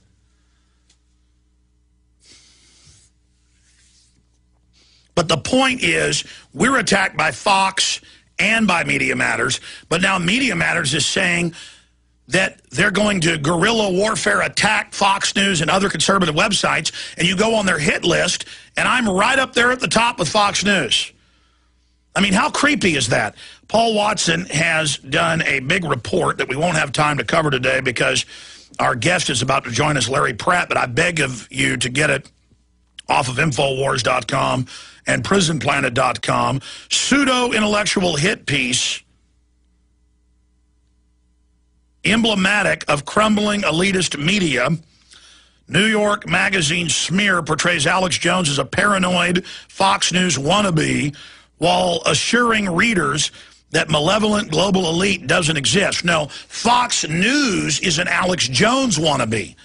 And I told him that. And I said, I don't want to work at Fox News. And he kept saying, yes, you do, yes, you do, yes, you do. And then he basically put in there that I want to be at Fox News, and then had one of the programming directors, the vice president, say, Alex Jones will never be here. He needs to keep looking for black helicopters. I would be discredited if they let me on Fox News, even if they let me tell the truth. And that's what Media Matters is really scared of. We've pushed Fox News, greedy to have the biggest market share, to tell some of the truth. We've exposed them as rhinos. We've exposed them as fake conservatives. Ron Paul has done it. They tried to beat us. Now they're trying to limit the damage by a limited hangout, by a limited joining. Oh, yeah, the Federal Reserve's private and did some bad things, but they don't mean it. Yeah, there's some people that want global government, but it's low-level Democrats like Van Jones. Oh, look at the communist. He's a 9/11 truther. Then he's not a 9/11 truther. And then he goes, let's have G. Edward Griffin on next, who's a 9/11 truther, but never mentioned that. Let's have Judge Napolitano, fill in today and have a Fox Business show, #1 rated, who doesn't believe the official story. Let's ignore all that. They know their audience is 9/11 truthers. They know real libertarians and conservatives just want the facts and have looked at 9/11 and know the official story is a lie. So they say, don't be against Google spying on you or you're a liberal. He said that word for word, as if it's liberal to be against being spied on. No, liberals love it, just like mainline conservatives. Oh, don't look at a 9/11 or you're this evil communist. Only 9/11 truthers are Van Jones. All this sophomoric garbage. And I can't wait to get, I haven't even tried to call him yet, I can't wait to get this. I know he's listening right now. I can't wait to get Joe Hagan on the show, and I can't wait to get the writer for Rolling Stone, now an admitted minion of Media Matters. I can't wait to get him on the show. They both said they'll come on. I just hadn't tried to get them on yet. They said weeks ago they would. I can't wait to get both those guys on separately and just go through this article piece by piece. And, you know, if they'll come on, I'm going to sit there with all of my points with documents. And I'm going to say, okay, you in front of a computer, pal? You ready to read about using radiation to reduce fertility? I'm going to give it to you. Ready to hear about George Soros calling for global government?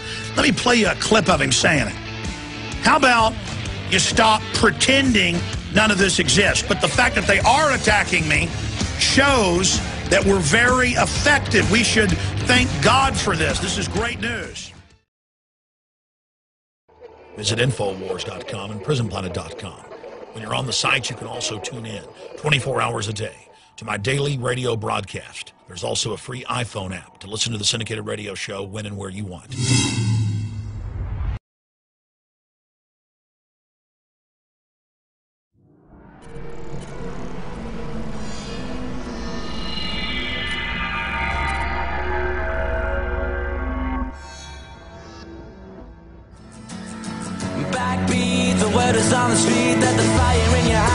Larry Pratt has been executive director of Gun Owners of America for over 30 years. GOA is a national membership organization of over 300,000 Americans dedicated to promoting their Second Amendment freedom to keep and bear arms and to stop victim disarmament. He's a graduate of American University with a degree in political science. Pratt was elected to the state legislature of Virginia as a Republican member in '81. A session of the Virginia House of Delegates elected to the 19th District of Fairfax County. That's the key county. He's also a Reagan delegate in 1980, gunowners.org. Larry, I want to get in, and this has been going on for a month, but we're going to play a little clip for people that don't know about this or believe it, from even CBS News. And there's been a lot of newspapers, and obviously you know about it, I want your take on it, that they knowingly, and it turns out all over the country, not just out of the Southwest, allowed guns to be shipped to Mexico because that was their policy, to blame the violence down there on America. We know most of it's sold by the military to the drug cartels. It's fully auto, grenade launchers, hand grenades.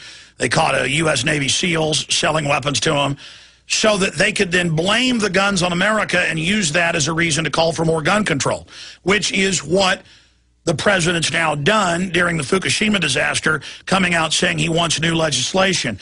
This is incredible. And I know there's been calls now for congressional investigations, for impeachment, if not of Obama, of the Attorney General. But, I mean, is this not a false flag or staged event to blame the Second Amendment? I mean, we have ATF officers admitting this. Absolutely. There were some very honorable men on the ground in the ATF, an agency which I don't think should exist. Nevertheless, these are people that they were being ordered to do was let guns go into Mexico to approve sales that were questioned by dealers. You know, some guy comes in with a heavy Spanish accent, got, in one case, a sack full of cash, and he's buying a whole gob of AK-47 semi-automatics, and they call and say, you know, the guy checks out okay on your background check, but here's what's happened. Should we let this sale go ahead? And, oh, yeah, that's fine. We're monitoring it. Well, they weren't monitoring hardly any of those, and they couldn't monitor them beyond the border. I'll tell you what, the Mexicans don't like kindly having somebody else's law enforcement in their country, and they don't. And the few that are allowed in with special diplomatic permission are the ones that must have no gun on them. They must be disarmed. So even if they're advisors going around with some Mexican police or something, no gun. So it's an incredible story that the ATF hierarchs want us to believe that somehow by tracing the guns, tracking the guns into Mexico, they were going to bust the big cartel boys, the leaders. And nobody believes that. Certainly the agents on the ground don't believe it. But what else can they say? Because well, Larry, as you know, all over the country, including Austin, the ATF comes in with illegal aliens. They have a driver's license. The private sellers, not the gun dealers, sell them a gun, then they bust them. Then they use that to threaten the leaseholders where they're having the gun shows to shut them down. So they're doing this at the local level, but they're also doing it on the national level. And now they've come out saying, we've got to restrict your guns, and the ATF has tried to tell gun dealers, don't sell somebody more than one gun, even if they're a citizen. Without a law, they're just ordering them to do this because of what's happening in Mexico. But statistically, we've seen the statistics. Most of the guns in Mexico, as I said, are being sold by the military to the cartels. That's exactly what's happened. They've gone missing from the armories in Mexico, and those are the ones that might have a serial number because originally they would have been sold by the United States or allowed by the United States to sell to the military, full auto M16 battle weapons, machine guns. But a lot of the other guns in Mexico don't even have serial numbers. Those came in with a dope load.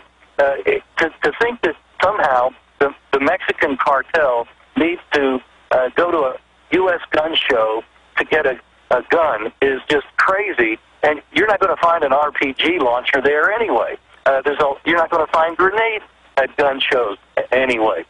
So a lot of the stuff that the cartels have been using simply could not have originated from a store, from a gun show inside the United States. And I think that's why this gun runner program was set up, was to try to jack up the numbers, maybe some 3,000 guns that back to the United States. They had to, and think of how callous the hierarchs are in Washington to knowingly let these guns go in, knowing that they were going to show up at crime scenes. That's the only way you're going to get these guns traced back to the United States. Mexicans pick them up and say, hey, is this one of yours? Knowing then that somebody has to get murdered in order to get these statistics up. These people need to be taken to jail. Absolutely. And then they'll throw the book at somebody who hasn't even really violated a gun law here in the United States, or somebody's at a shooting range, as has happened, and their AR-15 malfunctions. It's a legally bought semi-auto. It malfunctions. The good little Nazi tattletales call the police. The ATF comes and throws them in prison because of an admittedly malfunctioned gun that hadn't been altered. They'll spend millions of dollars, if need be, prosecuting them. Meanwhile, they're pumping guns into Mexico for the cartels. And they did it with very much this guy Olofsson that you're talking about that had the malfunctioning gun. They lied on the stand, and we couldn't even get the Supreme Court to take the case up, even though we pointed out in our brief for Mr. Olofsson that the lower court had made a ruling based entirely 180 degrees contrary to a ruling the Supreme Court had made at an earlier time. And the way our system currently operates unconstitutionally, that ruling was supposed to have been the law of the land. And yet the Supreme Court wasn't even interested that a lower court basically told them to take a hike. It just makes you want to pull your hair out. Larry, I want to play a short clip for those that just joined us. I mean, in case they haven't seen this on the news, it hasn't gotten the attention it needs. Here's a short CBS clip. The whole clip's at cbsnews.com, but here's just a short piece of it, the intro, where they even admit it themselves. This is CBS, legendary for their lust to disarm the American people. Here it is. John Dodson, a federal agent, says what he was asked to do was beyond belief.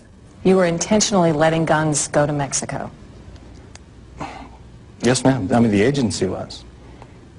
An alcohol, tobacco, and firearms senior agent assigned to this Phoenix office since 2010, Dodson's job is to stop gun trafficking across the border. Instead, he says he was ordered to sit by and watch it happen. This came out a month ago. We've shown the mainline news articles on screen for PrisonPlanet.tv viewers, but anybody can just Google it. They now admit that they did order it, and the cover-ups collapsed, and Obama, to protect himself because of congressional calls for inquiries, has said, and we'll put that headline back up from Forbes, or is that Politico? I have Forbes and Politico. Obama claims he didn't know about Operation Fast and Furious. No, that's the San Antonio Express News there. So there you have it. He now is trying to protect his hind end. There should be a congressional investigation to prove, you know, this goes right to the White House. Very, very likely. We know that Eric Holder, the Attorney General, is involved in the cover-up because he wrote letters responding to Senator Grassley's inquiries, telling them to take a hike. And that means, as far as I can tell, Holder is in on the cover-up, if not in on it earlier on. And if you're in on the cover-up, you're going to be in just as much trouble as the guys who were doing it to begin with. Larry, how do we honcho this? How do we make sure that this false flag, again, staged event against the Second Amendment, is not continued and repeated? Because if we don't bring them to justice, they're going to continue running false flag ops. Absolutely.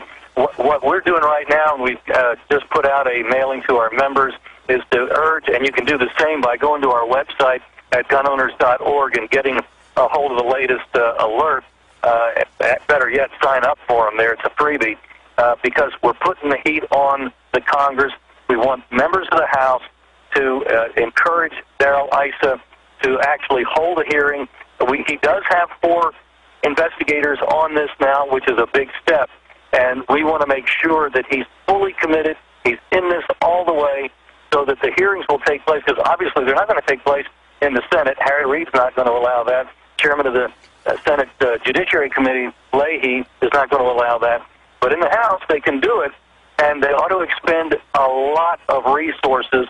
There's a lot of corruption that Darrell Issa can use his oversight committee for, but this one happens to involve murder. And so this one ought to be at the top of the list. And that's what we're asking our folks to help us get across up on the Hill. And the false flags don't stop there. 2 Michigan Democrats indicted in fake Tea Party scandal.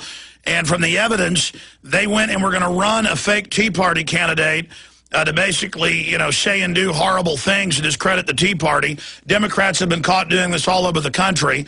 It's also come out that they've considered Republicans in Wisconsin staging events against their enemies. The fact is, these type of frame-ups across the political landscape are very, very common, but I've got to say I see it a lot more often from the Democrats as of late because they're so incredibly desperate. I mean, this is a big, big, big deal to have the Attorney General tell the U.S. Senate, take a hike. I'm not going to let you know what's going on. We just had Obama launch a new war in Libya without even consulting Congress. More and more, we have him trying to shut down coal power plants without, Congress said no on the new Kyoto deal, but he's going ahead with it. I mean, is this not all impeachable, Larry Pratt? Oh, I think it's going to end up at least going to the Attorney General and impeaching him. Let me just backtrack a second to something you mentioned a minute ago. The ferocity of the response of the Democrats, the thuggery that they're employing, which we saw so evident in Wisconsin. There's a real reason for this, and it's called money. If those public employee unions become voluntary membership, then we'll see in Wisconsin what happened in Indiana. The membership will drop about 90%, and the impact of that is so will dues money drop 90%. So will political contributions to the hardcore left Democrats drop 90%, and that's what it's all about. And then they lose their control, and they don't get to take our guns. Yes, that's exactly. It's a gun issue. It's a pro-life issue. It's a pro-taxpayer issue. It's a pro-landowner issue. All of the freedom issues are bound up in the fight against compulsory unionism, and as far as I'm concerned, Gun Owners of America needs to be shoulder to shoulder with these folks that are in that battle, because that's a battle for us.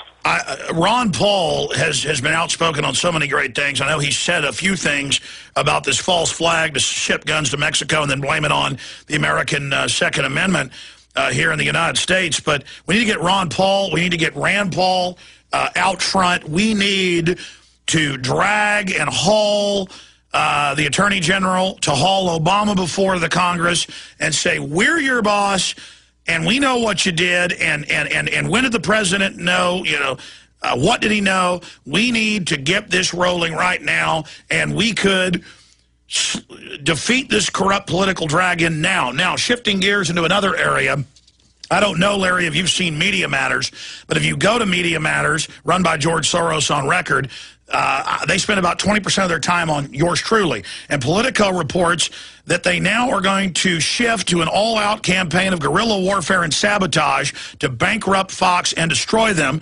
The Washington Examiner says, is this illegal? Because they're a 501c3, but I think it's illegal for anybody to say they're going to destroy something.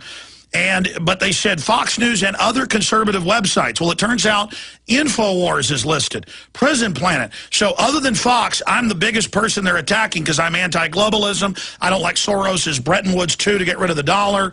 I mean, folks, we're asking for people to pray for us because these are very hardcore authoritarian. They're praising Cass Sunstein's calls to restrict free speech in the news right now.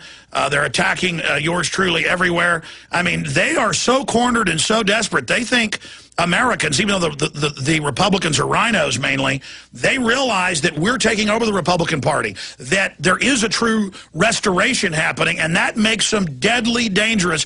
What do you make of this Media Matters war against Fox and the fact that they've gotten this memo where they say we are going to destroy and we're going to use government, it's in there, to shut down free speech? I mean, these people are literal Joe Stalins. What else is it?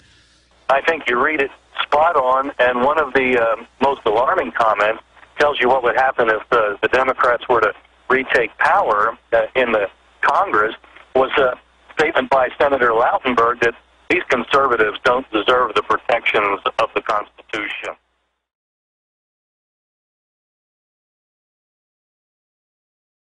wow, how in your face is that? Yeah, these people just want to get a hold of our throats with their boot and step on it.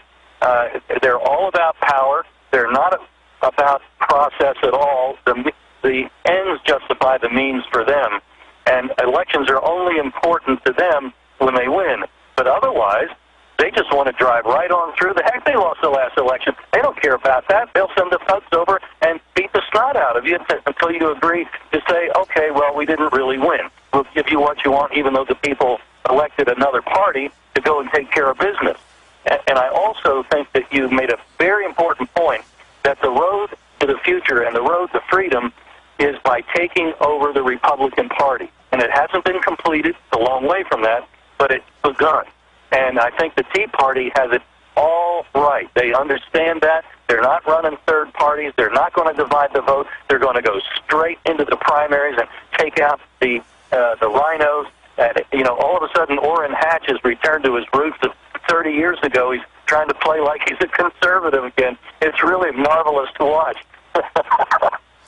Well, it certainly is.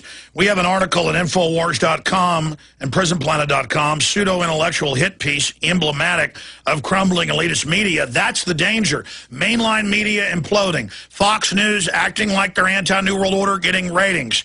They understand the future is liberty, is 1776. They see the rise of this broadcast. They're getting scared.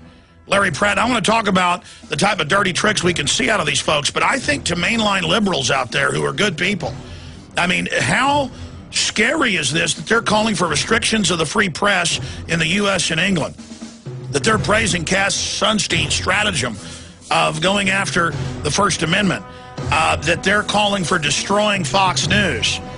I mean, this is very dangerous to the free press in this country. We'll be right back. Do you understand how dark it is? How far down the line we are? How late it is? Well, we have Larry Pratt, the head of Gun Owners of America, joining us. The website's gunowners.org. Our sites are Infowars.com and PrisonPlanet.tv. You know, it's creepy to have Cass Sunstein put out public documents, regulations are at the White House, and say, we will arrest people who do not believe in global warming. He actually said that. Or we'll at least tax them. And that we need the government to be able to take over people's websites we don't agree with. I mean, these are tyrants. And going back now to Larry Pratt, Larry, to see Media Matters and George Soros doing this, do you see that as I see it, that it is an act of desperation? I agree. That's why they were so violent in Madison. That's why they're going to be violent in other government centers, because they realize that this is... They've tried ignoring us, and that didn't work. We just grew stronger because we have the alternate media. We have your program. We have the Internet. We have all kinds of ways of communicating that we didn't have even 10 years ago. And it's like a cornered animal. They are starting to bare their teeth and charge because they have no other way to go than right over us. They are that desperate. And if we remain determined, I think we're going to emerge triumphant, because they don't have the majority of the people in this country. This is a right-of-center country, and I think we're going to take them. And I agree. They are panicking, and I see this as a clear miscalculation by them brazenly coming out as hardcore authoritarians and censors. They are really showing folks who they really are. Absolutely. They do better, much better, when they lie like Obama and just, I'm a little hope and a little change, and everything will be better again. And then people were encouraged because those were nice-sounding words. But these are not nice-sounding actions that people are seeing, and it's very alarming to the American people. And I think, if you and I had a concern after the last election that the Tea Party was going to say, okay, we took care of business, we can go back to soccer, no, I don't think I see that. I think Madison ensured that the country stays stirred up. We realize now that these guys want everything we have. They want to enslave us. And if we let down our guard now, all the work that we've done and some of the success that we've had so far, all of that goes away. So I think we're going to remain energized. The left talks about their having been energized because Governor Walker has probably won the battle up there. Well, maybe so, but Those are people that get paid for what they're doing. Well, Those Larry are Pratt, paid, the system's so scared they've let some of the people on Fox News actually talk about the private Federal Reserve, the New World Order now. So the system really is hedging its bets. But final question. We know Oklahoma City, I've never asked your opinion of that, but a lot of prestigious publications and others have pointed out the prior knowledge, the involvement as a pretext to demonize the state rights, true liberty movement in 1995. Even Beck has talked about memos put out by Democratic strategists about how great a new Oklahoma City would be to be blamed on the libertarian conservative movement. Are you concerned about, because if they'll ship guns to Mexico to get our Second Amendment, they might do something else to really go after the American people? I mean, Obama kill switches.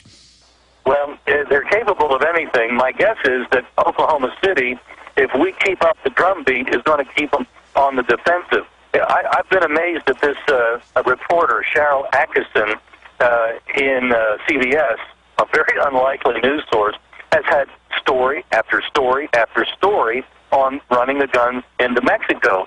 And eventually other publications and other networks have, it almost looks to me like, grudgingly picked up the story. But you are worried about them launching even bigger false flags. If they thought they could get away with it, I'm sure they're quite capable of it, because what they've done with Mexico in gun runners shows they don't care about people's lives. They only care about keeping us distracted from the main order of business so that they can retain or regain power. All right, we got to go to break, Larry. We got to go to break. I want to come back just for a couple minutes. Final segment with Larry Pratt. We're going to come back and retransmission, get into all the news we covered earlier, but we're live right now. Larry, we were talking during the break about the Southern Poverty Law Center, other groups that demonize mainline pro-Second Amendment groups, property rights groups. I mean, they're there to act like they're these watchdogs, but now Media Matters and others have just said, forget it, we've never been a watchdog. We are political attack dogs, and we're going to destroy free press we disagree with. And they play little games like saying, well, Fox News and other conservative websites, they're not really news, so we can destroy them. Well, my free speech is my free speech. I've got a lot of criticisms of Fox News and their support of the Patriot Act and things that are used against the American people. But that said, you don't destroy them. You don't try to get all their sponsors, and it says get the government to take their license. I mean, we have to defend ourselves. Because it says in other conservative sites, and you go there, I'm listed as a conservative site by them, and one of their favorite people to attack. You are, others are. We have now, and it turns out this war was declared last year. This memo just got out today or yesterday. They've declared war on us. Larry Pratt, what do you think we should do? Because they're saying guerrilla warfare. And Cass Sunstein is their mascot, who says actually infiltrate our groups, get in and make Tea Party people look bad. They've caught Democrats all over the country dressed up as Rand Paul supporters saying racist things. Caught. I mean, these people are... Is this not racketeering when an organization of people try to suppress and bully? Is it not an act of really classical terrorism to threaten or bully to get people to agree to your political aims? This is the left doing what the left does, and I think we can expect to see more of the thuggery that we saw in Madison. They feel that anything they do is justified because we're evil, and it doesn't even bear an argument. We're racist because that's their default accusation when they've lost the argument. And frankly, I think we ought to take all these developments as a sign of encouragement that if this is all they feel they can do now, that their control of the Democrat media doesn't work anymore, if their control of the positions of power are slipping from their hands, then we should just redouble what we've been doing, because evidently it's working pretty well. Well, no, that's what they say in the internal memo, is that the Patriot movement is slaughtering them intellectually and that they are desperate. Man, I'm going to have to read that memo, because for them to admit even privately that we're mowing them down intellectually, that is an interesting point for them. I haven't heard that sort of a thing said by them before. I mean, you and I knew that because we've had to endure their infamy so much when they talk about us and other conservatives. But for them to actually admit it to themselves, no wonder they're desperate. Well, they're very, very dangerous, and I would ask libertarians, conservatives, mainline liberals, remember, this is America. Let's defend. I don't support the white supremacist or the black supremacist and the horrible things they say, but if they lose their rights, we lose ours. And the same thing to Democrats out there. You know, I've always defended free speech across the board. This shocks even me. I mean, this is a group of people saying, we're going to do what Cass Sunstein says, you know, jihad against the First Amendment. And let me tell you something. There's only one thing I love more than the Second Amendment in our Bill of Rights, and that's the First. And I'm getting chills right now, Larry. I can't believe they're showing us what a nest of miscreant monsters they are. I mean, these people would love to be Joe Stalin. If they'd go this far publicly, can you imagine who they are? And this is their big mistake. Obama had it right. You lie your way through.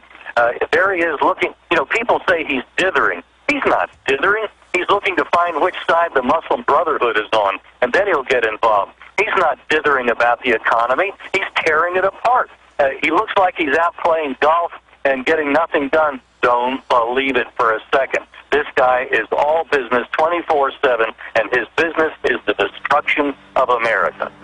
Well, we're going to defend the Republic together. No compromise. Gun Owners of America, gunowners.org. Larry, I salute you. Together, we will restore the Republic. Talk to you again soon. And let's all push for the impeachment of the Attorney General and Barry Soetoro, a.k.a. Barack Obama. Thank you, Larry. Hear, hear. Take care. Retransmission starts now. Great job of the crew, the affiliates, the sponsors, the listeners. Spread the word. We are the resistance. Visit Infowars.com and PrisonPlanet.com. When you're on the site, you can also tune in 24 hours a day to my daily radio broadcast. There's also a free iPhone app to listen to the syndicated radio show when and where you want.